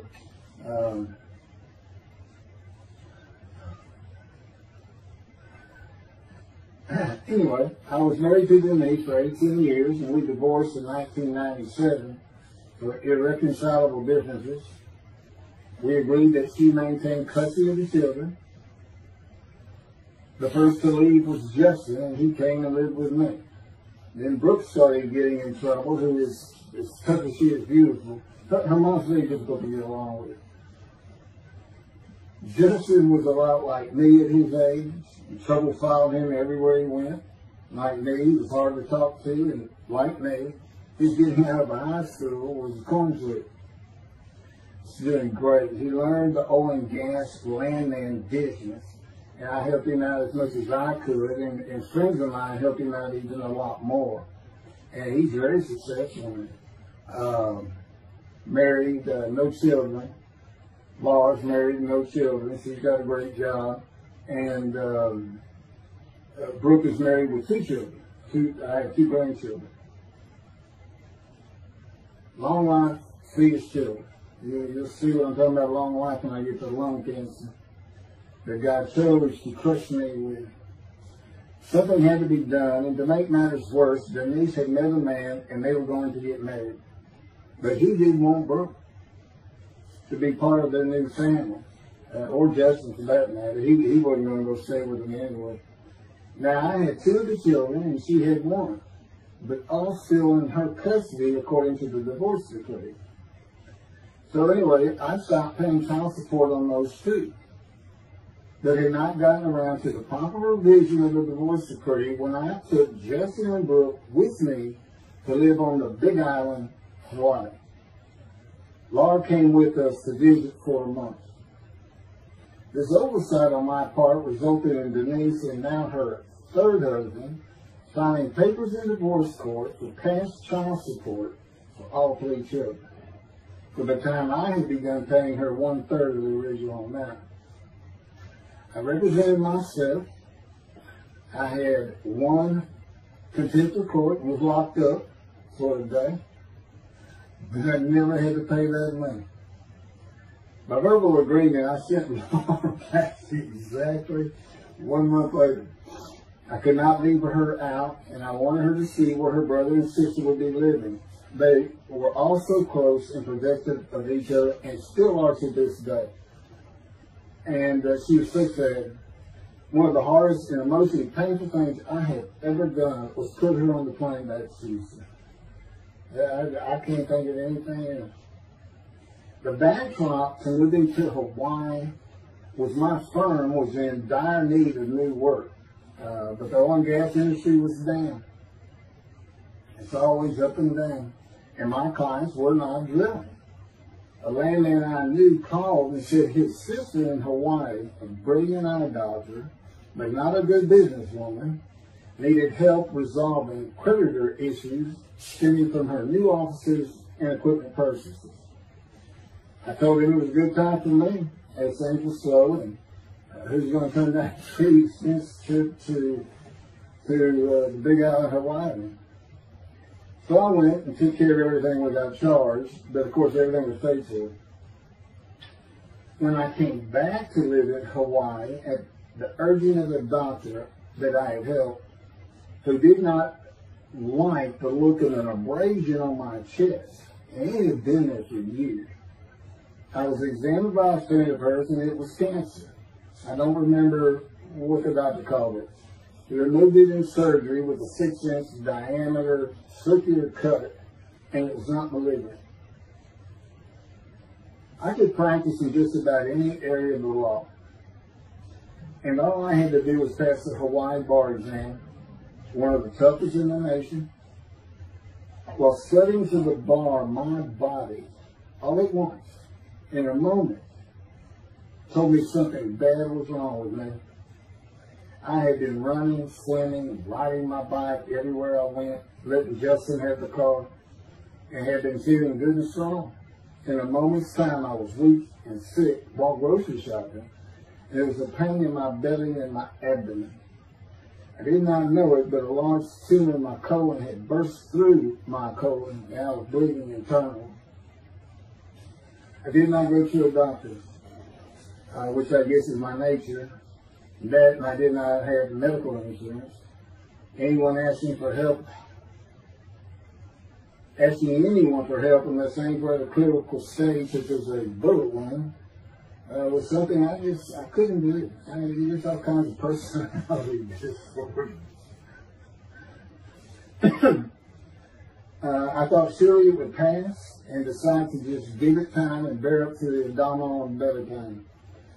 I continued studying and took the Hawaii bar on Oahu and Honolulu in the summer of 2001.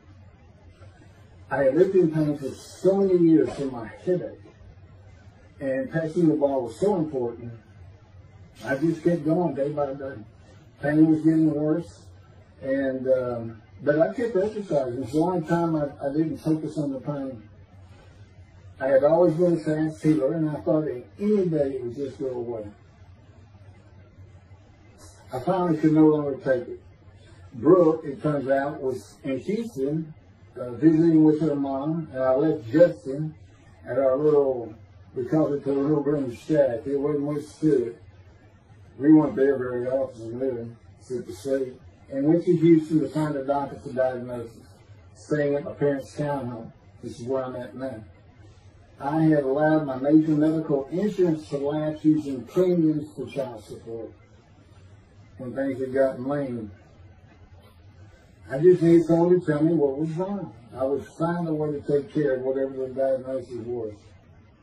Early September, I was close to dying, lying on the floor of a dingy apartment of a friend who traveled for work. I could no longer get up to even try and get medical help. And I had not told anyone how bad it had become. Then the planes hit New York. Seeing how grief-stricken so many relatives were on the news, I began to think for the first time how awful my children would feel when they found out how and where I died all alone.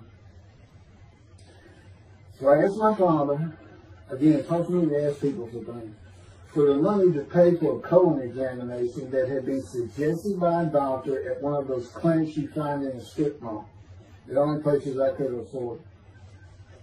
The doctor who performed the colonoscopy finally found what was making me so ill and unable to eat.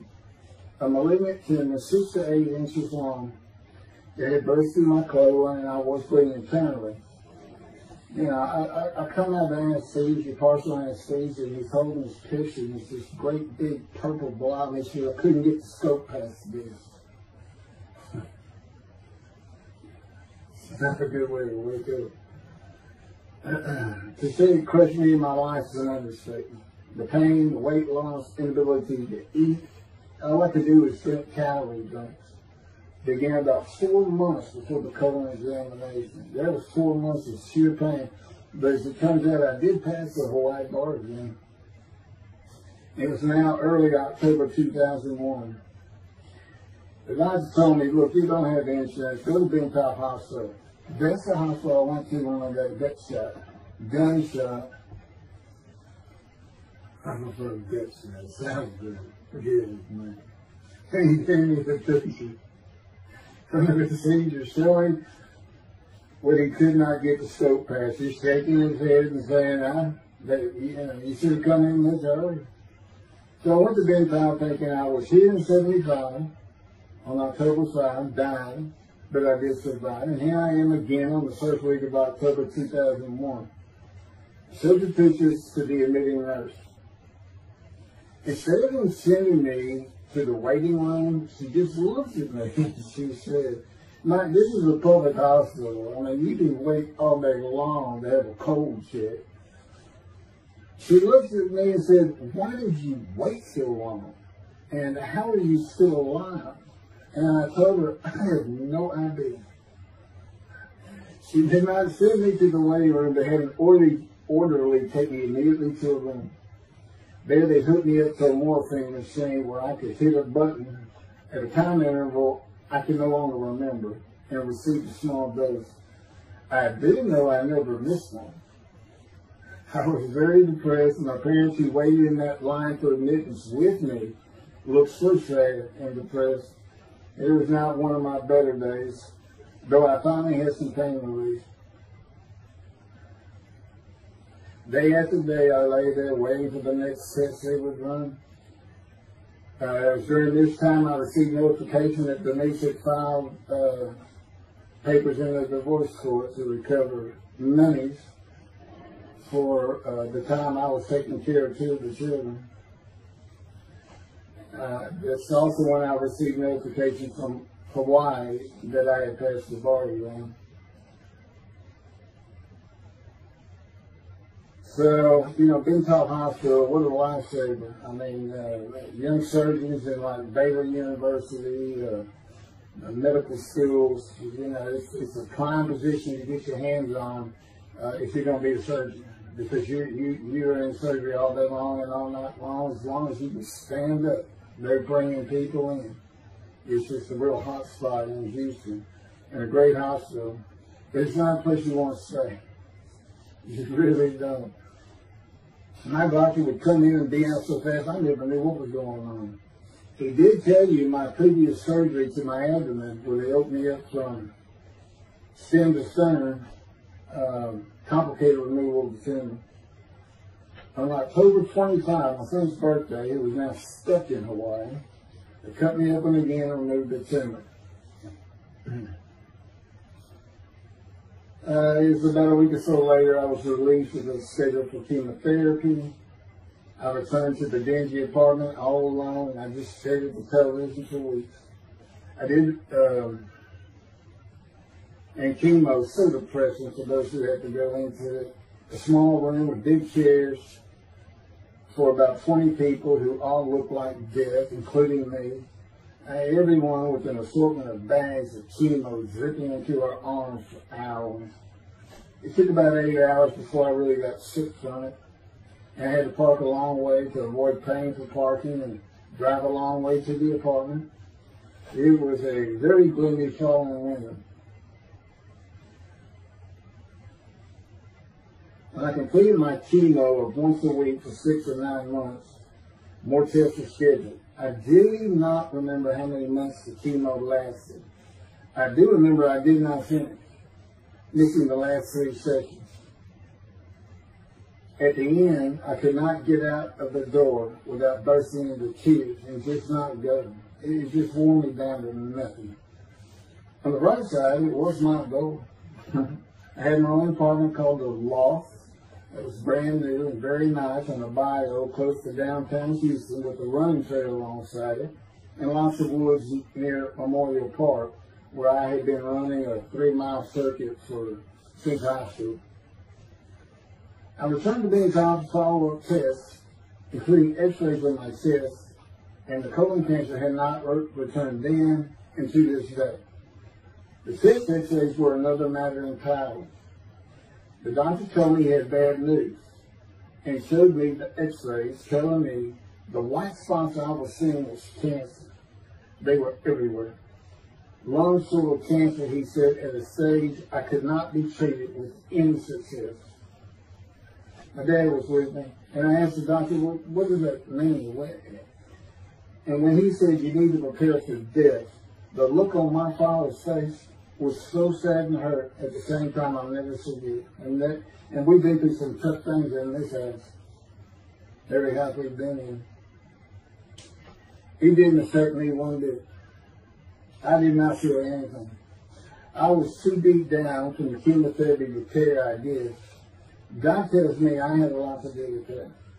And it's like I just, no matter what they said, I didn't think I was going to die. But I didn't know that. I just wasn't having that conscious thought. And that's what he had a lot to do with it. And of course, he hadn't spoken to me yet. I had never seen a doctor for cancer or any other ailment since that day. I had to get Justin home was all I thought about, but I needed money. I found an old pipe that needed a towel penny for a drill site well. I struggled through that and got my boy back to Houston. And it was tough. I was so weak. And it's been so long since I really had done any title work. And just going to pick the work up and visiting with the client was a major to-do for me. But we got there and I got Justin home and he went to live with some childhood friends. This is now 2002 and going into 2003. I just walked all over the running trails in a 3-mile loop at Memorial Park and in the woods day after day. I didn't think about dying, but I did start. But I did not think about suicide my law practice either. I watched a lot of television and played video games. I watched the Tour de France for the first time and got inspiration from Lance Armstrong.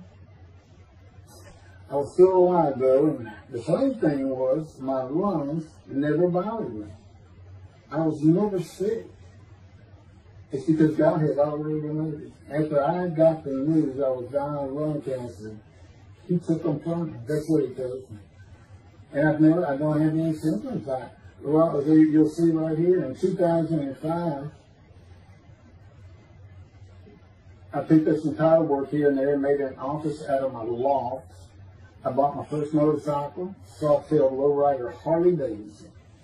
First time in many years I was happy. I love riding that bike. In 2006, I did some landman work for standard day wages and began dieting and running.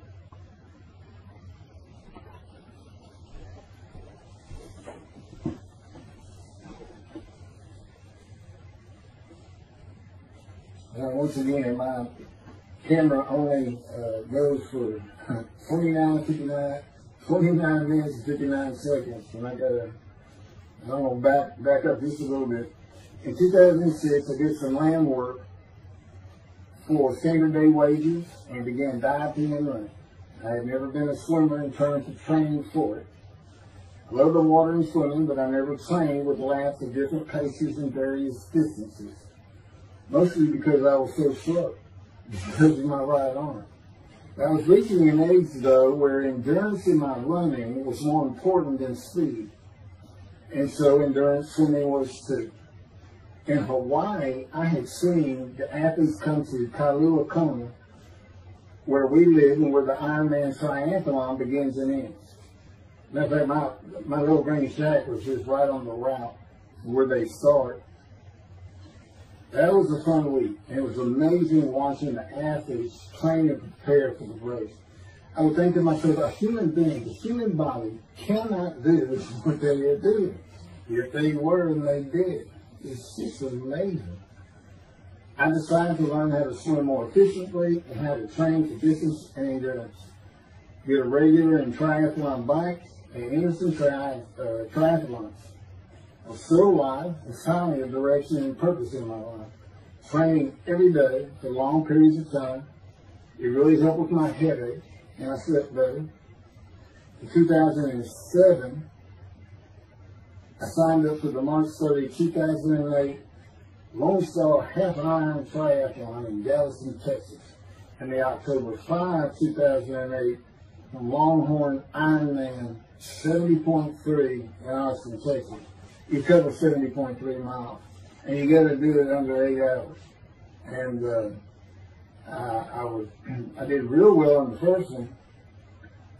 As far as my time, it's 7 hours and a little bit, but I barely made it without disqualification in the one in Austin.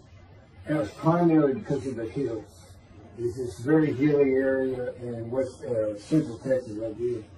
But I did make it, and before I'd never did another one. But I did that after the first one too. It's tough. My insurance is still paying for my inability to work, primarily based on the headaches and a diagnosis of PTSD. So I was not working, and I got real serious and trained to swim to 1.2 miles in the ocean, and that would be in Galveston and in a lake in Austin. 56 miles on the bike and a half marathon, 13.1 mile run.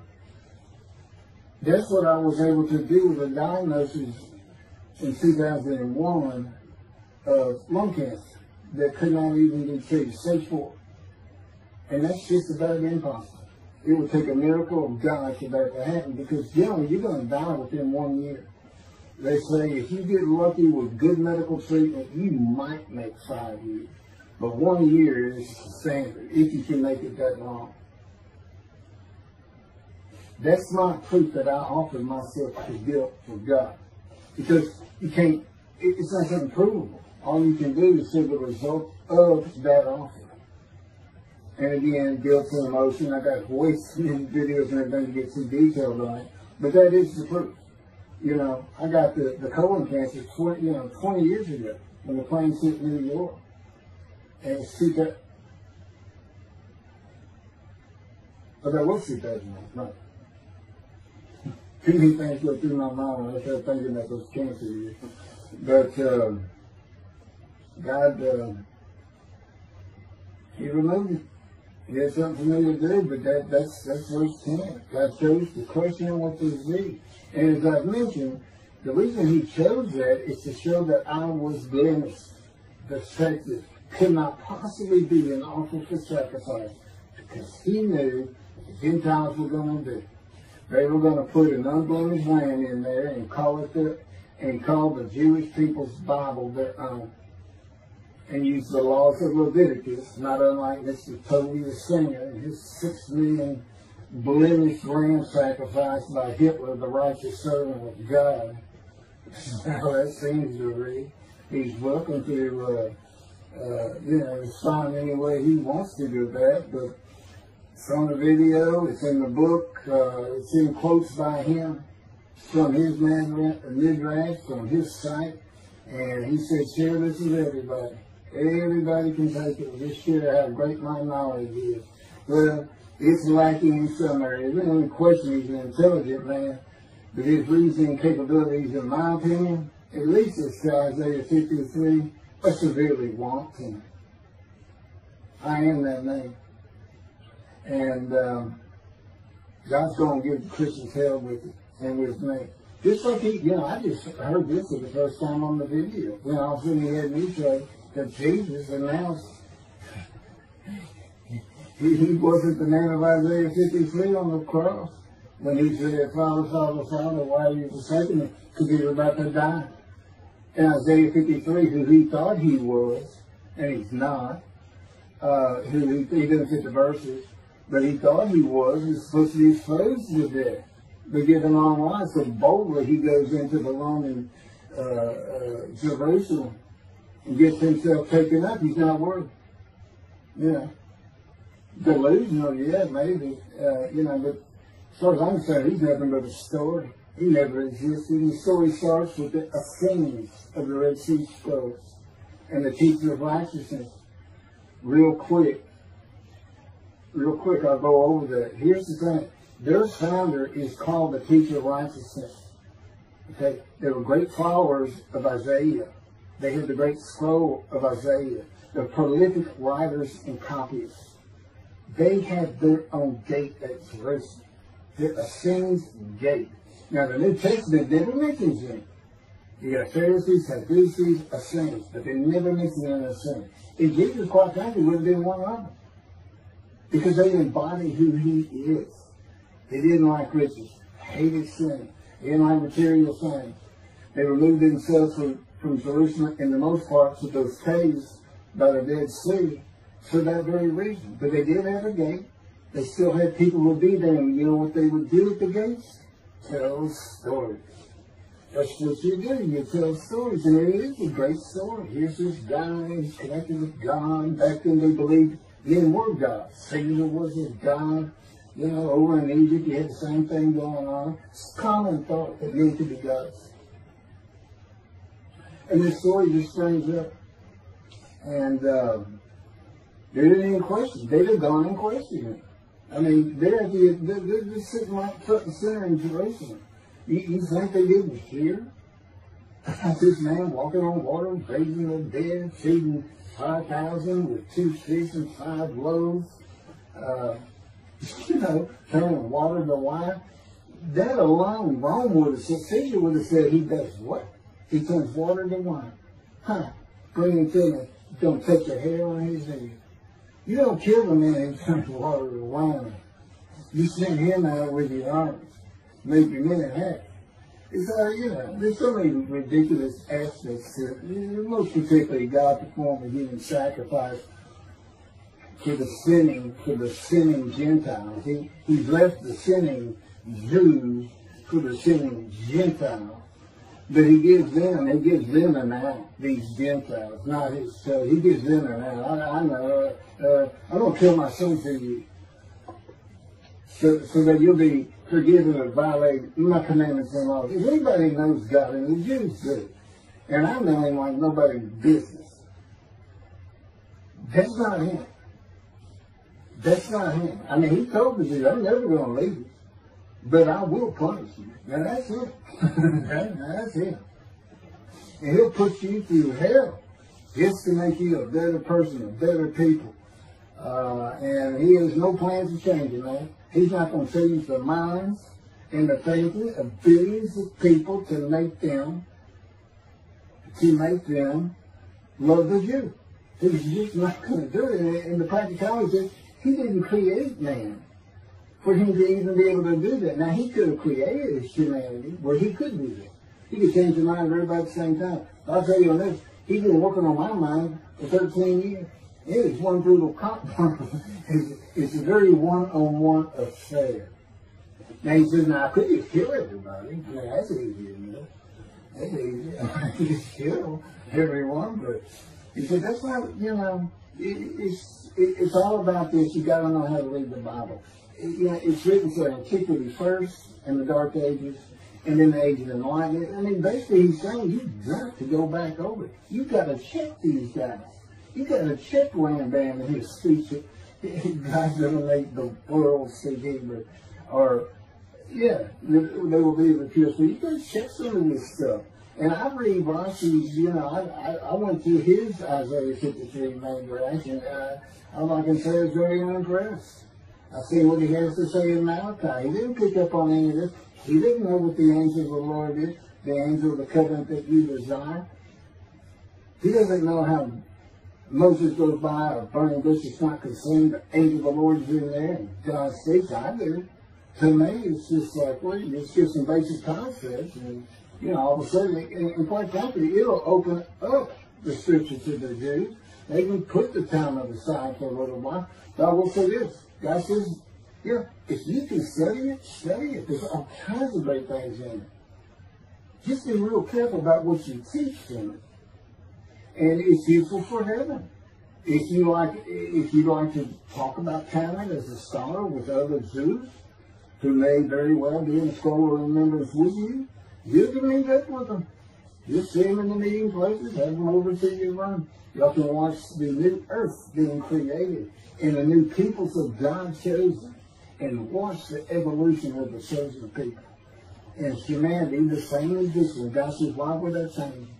Why would I change it? When I did it, it's perfect. And you can tell me some of that.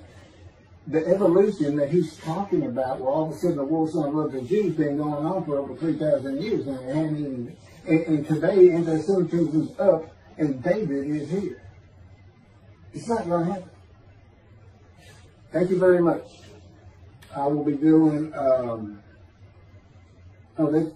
that 5 and 6? Yeah, that was 5 and 6. Now the book picks up at chapter 7. It's on video when God first speaks to me. And it's just very interesting. And we'll still be putting some videos out. But I've pretty much covered all the major material. Everything from Isaiah 53, the day of the word, Lord. There's a few more things. And it's a better read than it is a video watch. But, for those who like to read. But it's covered very well in these videos. And now that I put in the personal part in, which is to show how I see Isaiah 53, and you see the difference in my life. Now, that's a life of suffering. That's a life of pain. That's a life of familiar with disease. They said, gee, when he died on the cross, he was scourged, and this and that. You know how much he suffered in his life? I mean, he's not even in the conversation as a man of suffering. He's not in the conversation. Thousands and thousands and thousands of people died horrific deaths back then, and by crucifixion. That's the only one. This is descriptive of a man and his life, so you can find him, identify him. And what did he do? He never suffered. He's never sick, ever, until the last day of his life. 30 years old, he's got one baby in under his belt is pain and stuff. Yeah, to me, that's not, you're not even in a conversation. I mean, this is nothing. That's not being suffering. That's just, you have bad death, sorry. You got whipped first. You got whipped. One gospel says that the scourging was an open-handed slap to the face. Now, the other three do say scourge. And then every movie you see, he's carrying that cross, he's all whooped up and bleeding, this and that. He carries the cross in one gospel only. In the other three, it's carried for him. And then he's on the cross, and what does he do? Father, Father, why have you forsaken me? And then the gospel says, one of them, and then he gave up the ghost. He gave up and died. I laid in the back of the ambulance for 8 hours, doing everything I could in my power to stay alive. Just gave up the ghost. There's another video where we make that a little bit more humorous. Anyway, thank you for listening, and I guess that's it. Thank you.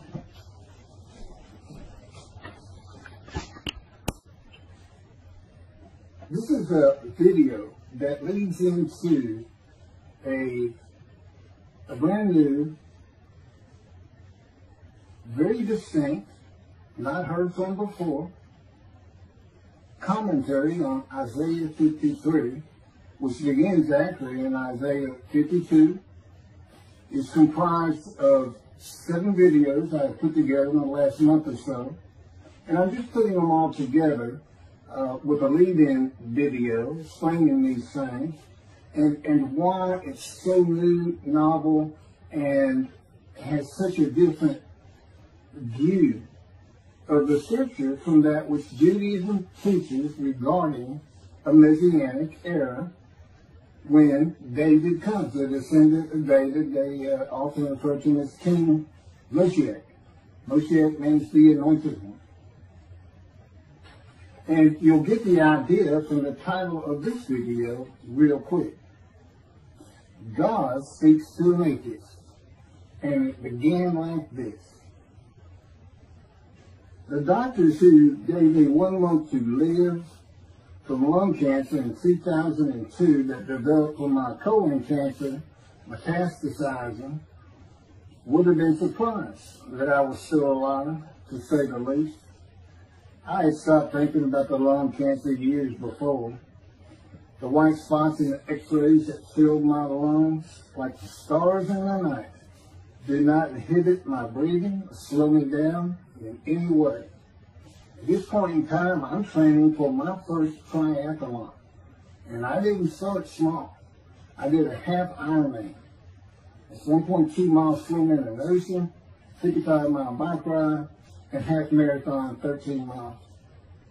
They call it the 90.3.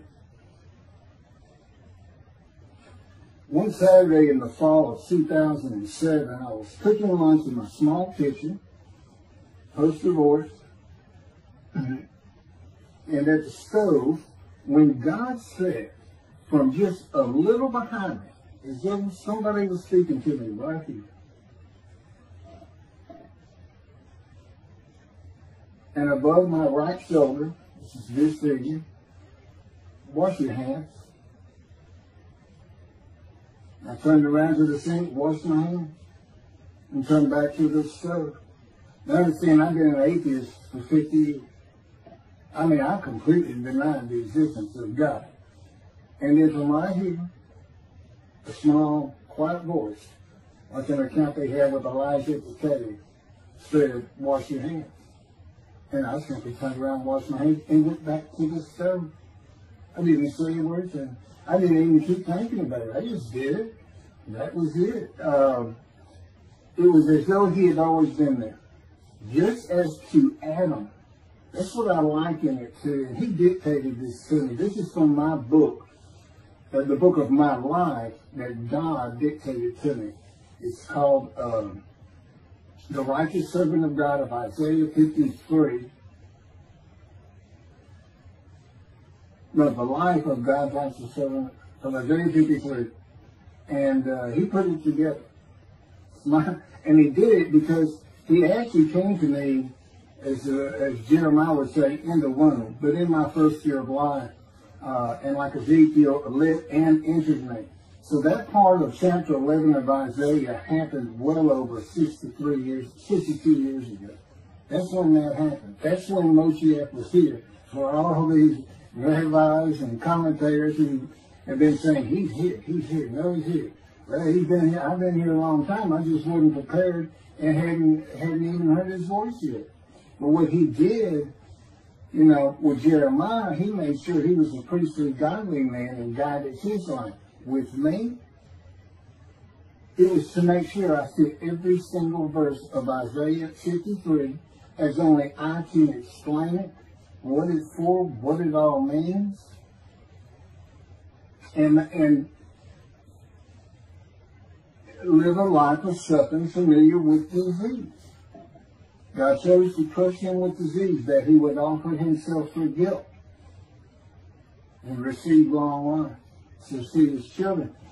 That's not proof that it happened. They told me 20 years ago, we can't treat this lung cancer. It's too advanced. You're going to die. And you're going to die real soon. You need to prepare for it. And it did crush my life. I stopped work. I just kept waiting to die. And I'm getting dying now. I'm training, at this point, in 2007, I'm training for a triathlon. I finally said, the heck with it all. And that's the proof. Crushed with disease, exposed to death, that's in verse 12, exposed to death, and here I am, 20 years later, still going. Hadn't seen a doctor since, never received any treatment, which is unheard of with lung cancer. And I had colon cancer before that, and I had skin cancer. I'm a man familiar with disease, that God chose to crush the disease, and these 7 videos put together as one. Obviously, I wouldn't ask or want, and I couldn't do it, to listen to them all at one time. But I know you can mark your thoughts and everything. But it was spread out in 7 different videos, and I thought, well, the next video I'll do, I'll have a preamble to it and explain. This is not fooling around.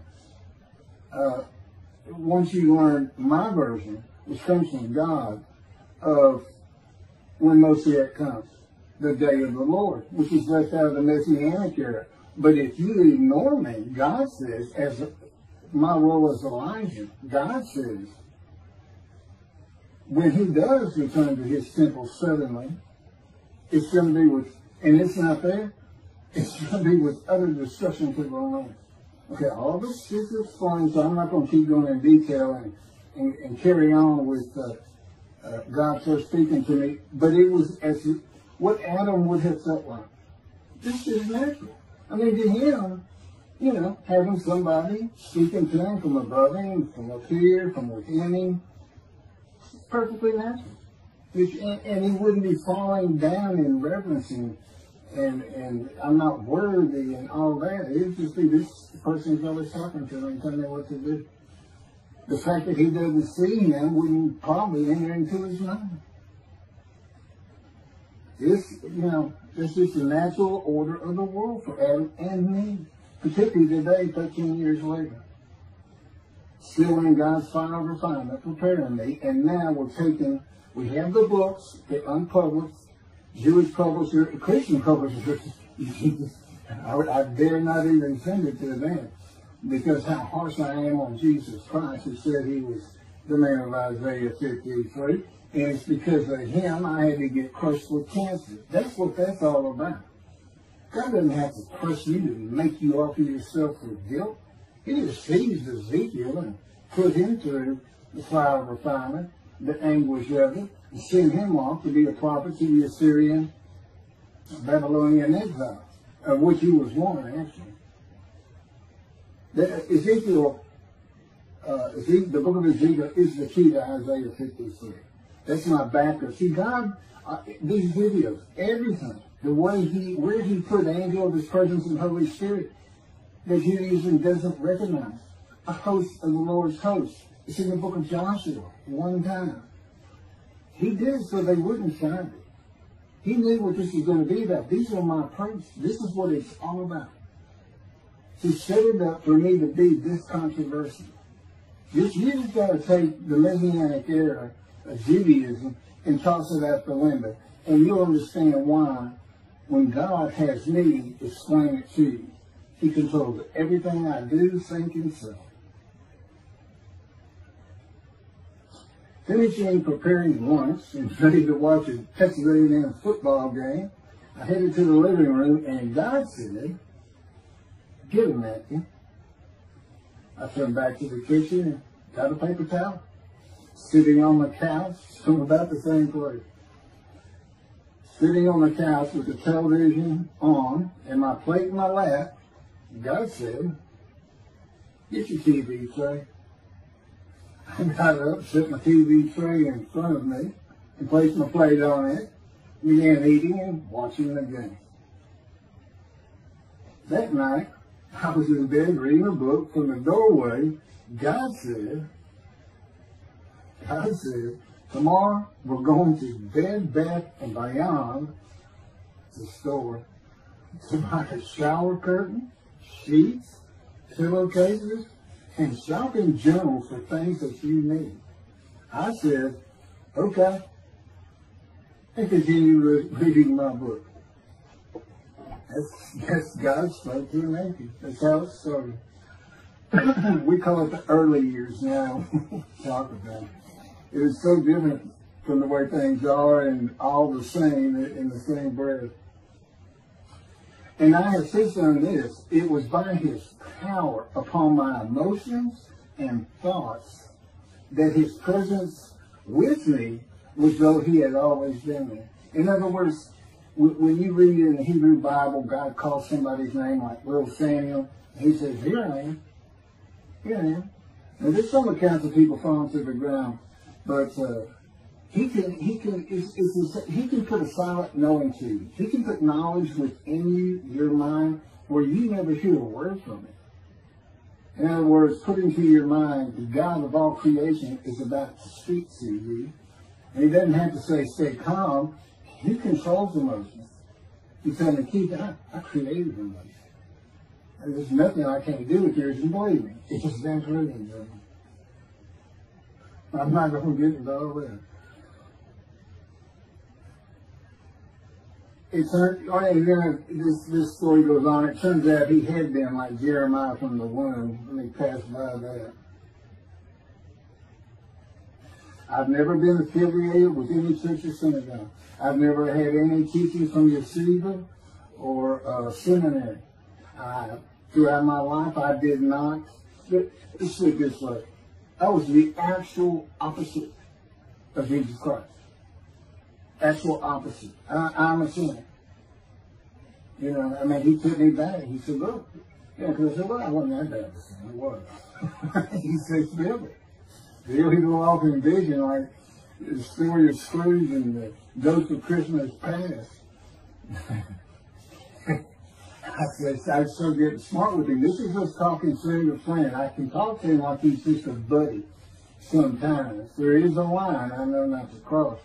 I said, "Why would you call that a sin?" I said, "Why is that a sin?" He said, "Keith, it's a sin. You lied." I said, "You did, but if I didn't lie, I was going to jail." He said, "But that don't make it good." I said, "Well, which comes first? Going to saving yourself? Or lying? And so what? I didn't believe in you anyway. I wasn't worried about going to hell either. I didn't think about this thing." He's telling me, "Now, I didn't let you. That's why I was with you from the get-go." He wanted me to be fresh. No preordained, settled in thoughts and beliefs on anything. Of course, I grew up in Texas for the most part, so it would have been Christianity. I didn't associate with anybody who was religious.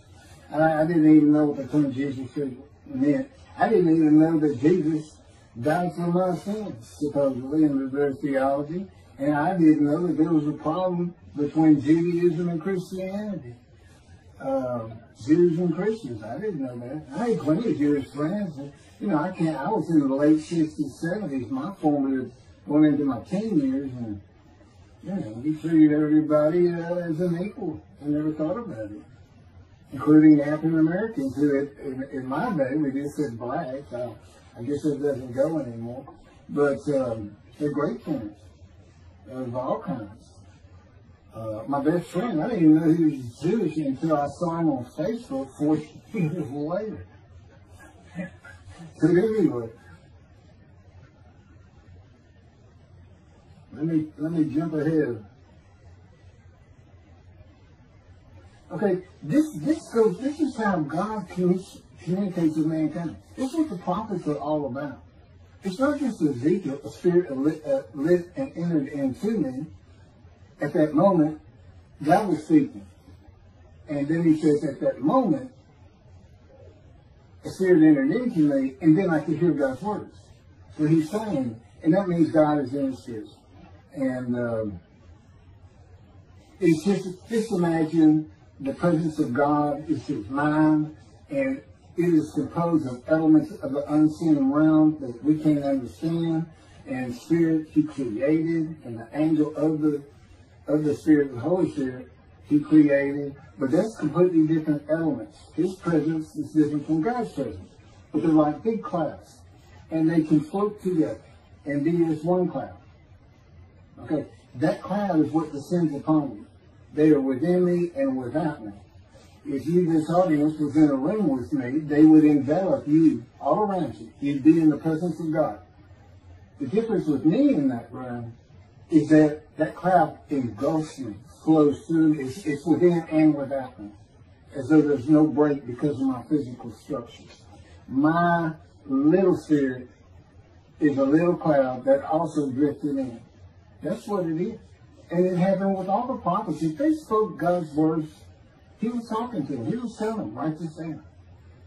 Write this down. All these 20 books or so, the books of the prophets.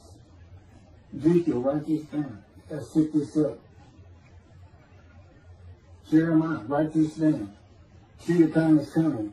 Well, that's the time in Malachi. It all comes together, and you'll find it in all these videos.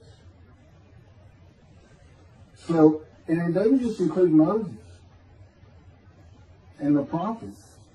The man who wrestled with Jacob. Jacob says he wrestled with a man in divine being.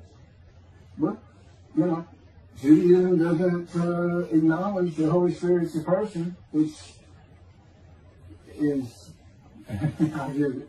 beyond belief, because there's so many references that this is clearly a person, the angel of his presence. But it's just God going to a man saying, hey, wake up, I'm the God of this land. See this man over here sleeping? His name's Jacob. He's got his head on a rock. Go jump on him and start wrestling.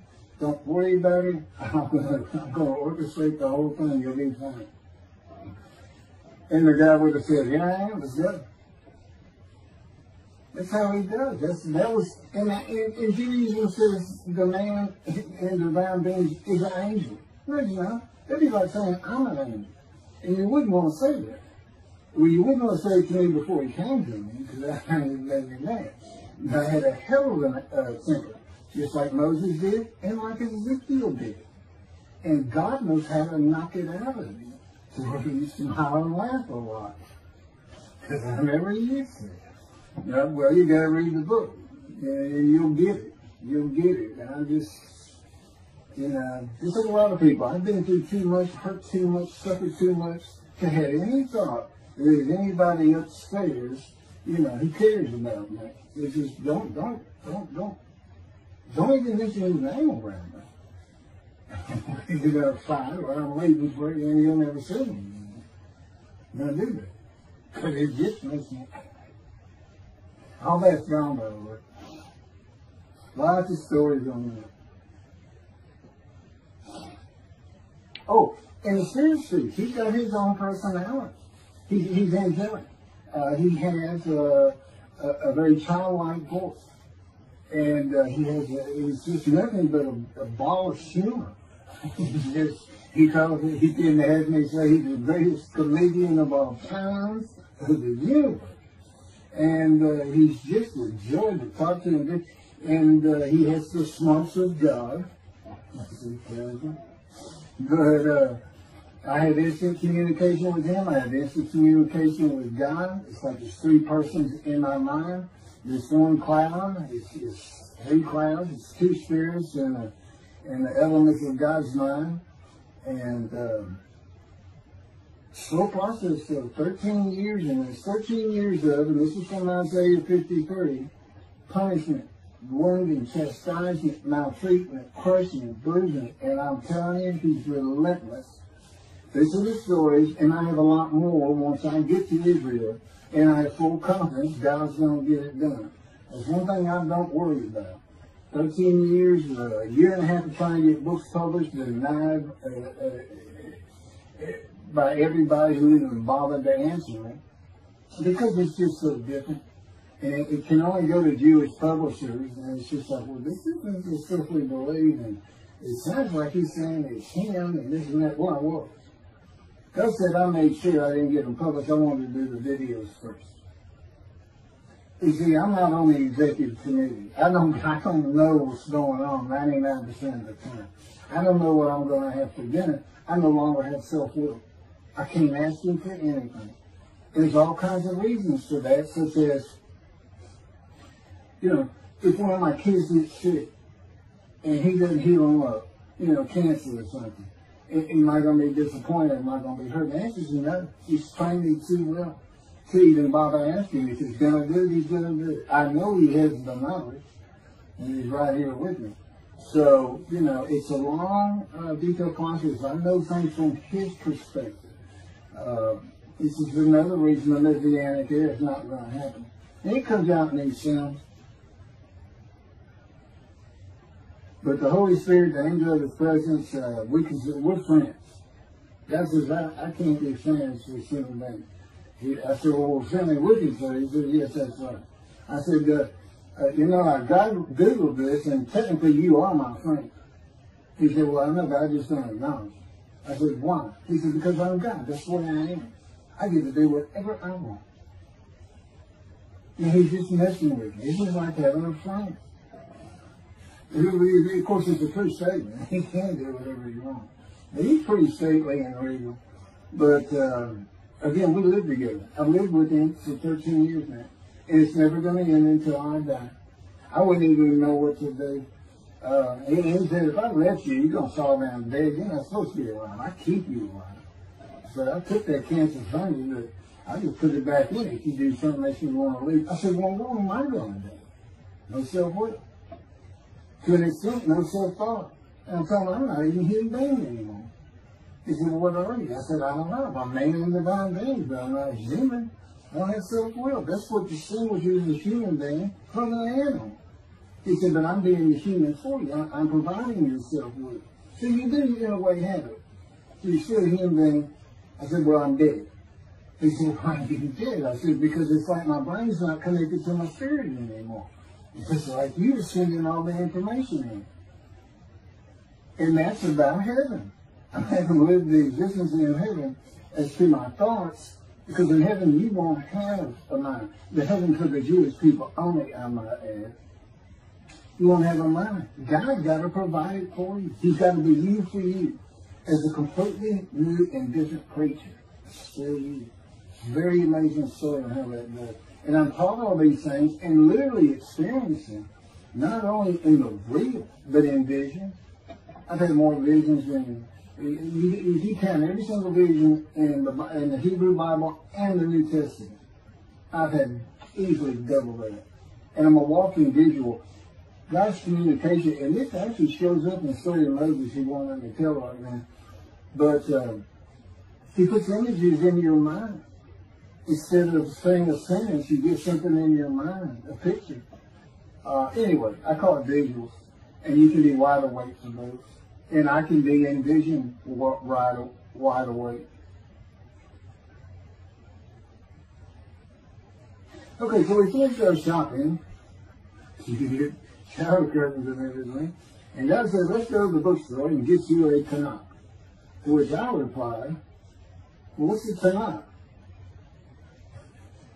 I didn't Hebrew Bible, okay. Well, I know the Holy Bible, the New Testament and Old Testament. And on we go. My son to learn for the first time.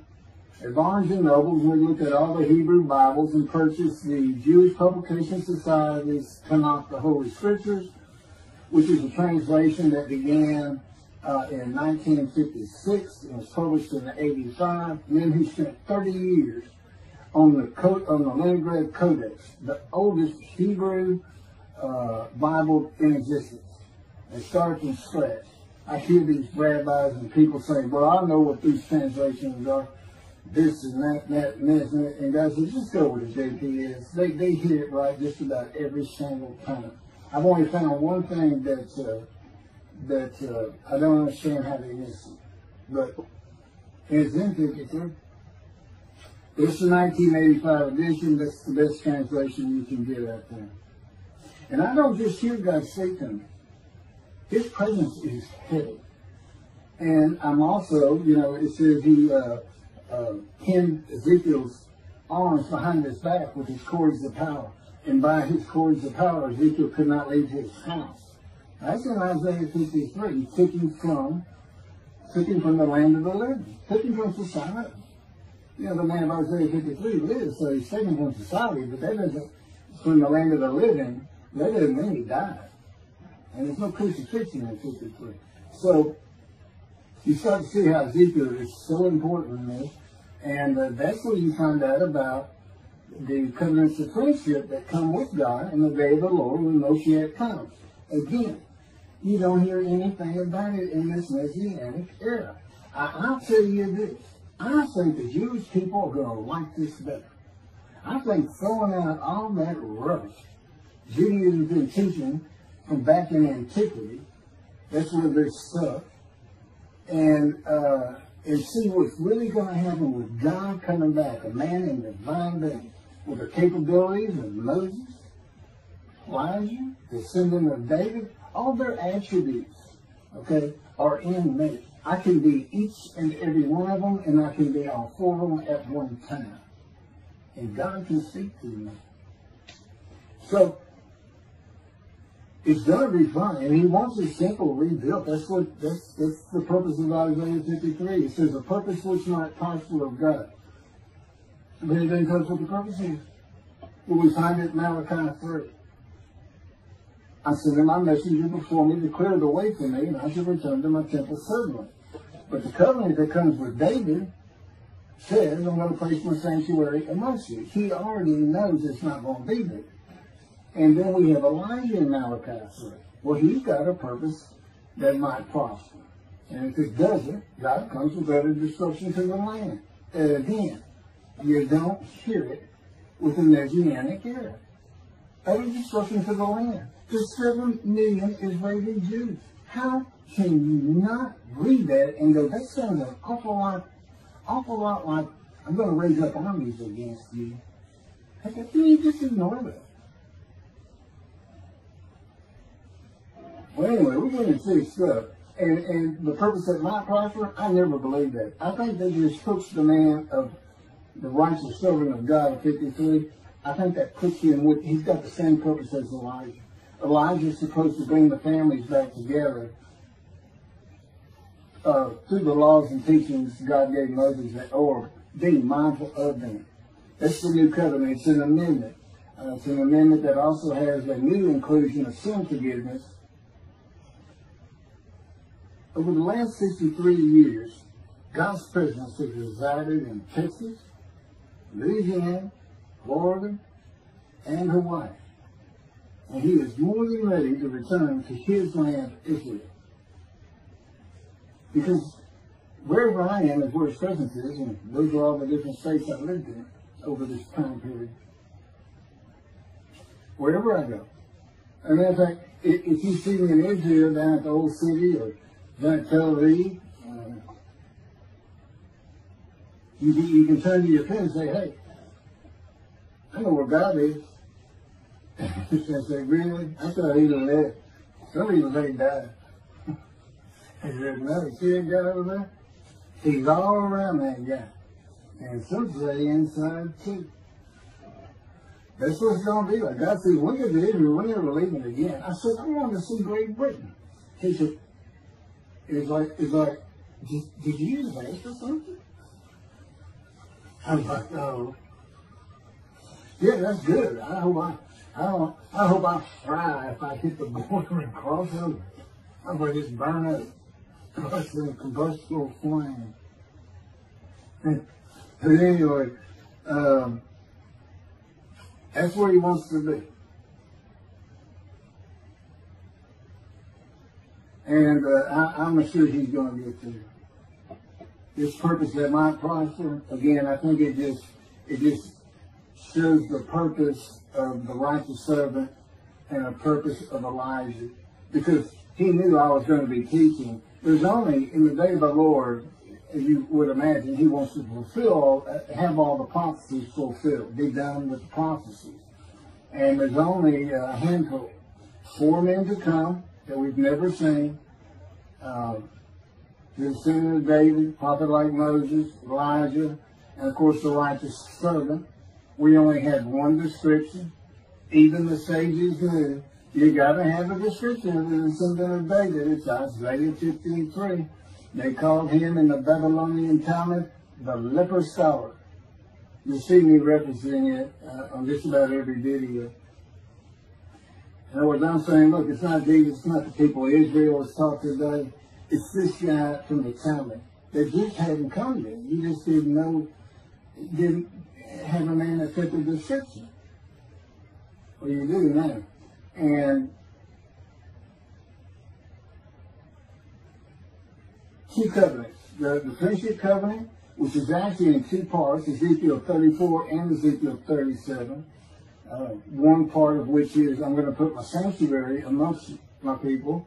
And the other part, interestingly enough, has to do with the land blooming again, which is Jeremiah 31. See, a time is coming, the land will bloom again. See, a time is coming, the cities after desolation of many years, 2,000 plus actually, will be restored and Jerusalem rebuilt. And the Jews shall never be defeated again. Okay, now we just talked about other destruction, likened to armies being raised. But here it is in this friendship covenant, in this, Jerusalem being rebuilt. If that's done, then you'll never be defeated again. So, you look at it and go, well, there's kind of a problem between those two. And what I think it means is he's going to get the temple built now that Jerusalem's been rebuilt and he's come. That this might prosper, because it kind of gets it. So what is the purpose of God might prosper? Who thought you could do everything? And he said, well, in large part, my people got to listen to you. They got, especially the rabbis, they never listen to my prophets. They're all full of themselves. And they know everything. Well, he starts getting angry. And see, that's not good for me. Because all of a sudden he wants to make me better, which means suffering. You gotta keep them away from those ladies. I feel the spirits, they run funny. Get the funny guy around here. We talk friend to friend too. Well, anyway, I'm gonna let you. There's a lot more, but this story's in my book.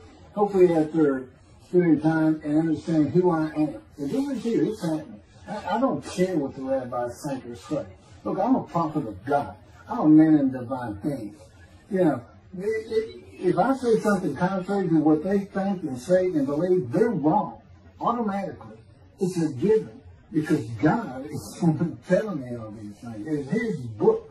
They're wrong automatically. And he is livid that I'm having this problem with Isaiah 53 being the people Israel. Well, it's in the videos, but you ought to see the arguments they really put back before that, for Isaiah 53:10 and other verses. Rabbi Tobias Sandra out of his Judaism, he went Christian. The Christians went to the laws of Leviticus, animal sacrificial laws, and said Jesus is the unblemished lamb. That's why, and they're using, Leviticus where you could offer a lamb and for unintentional sins, but nevertheless, they turned it into, he was a human sacrifice, which he says himself.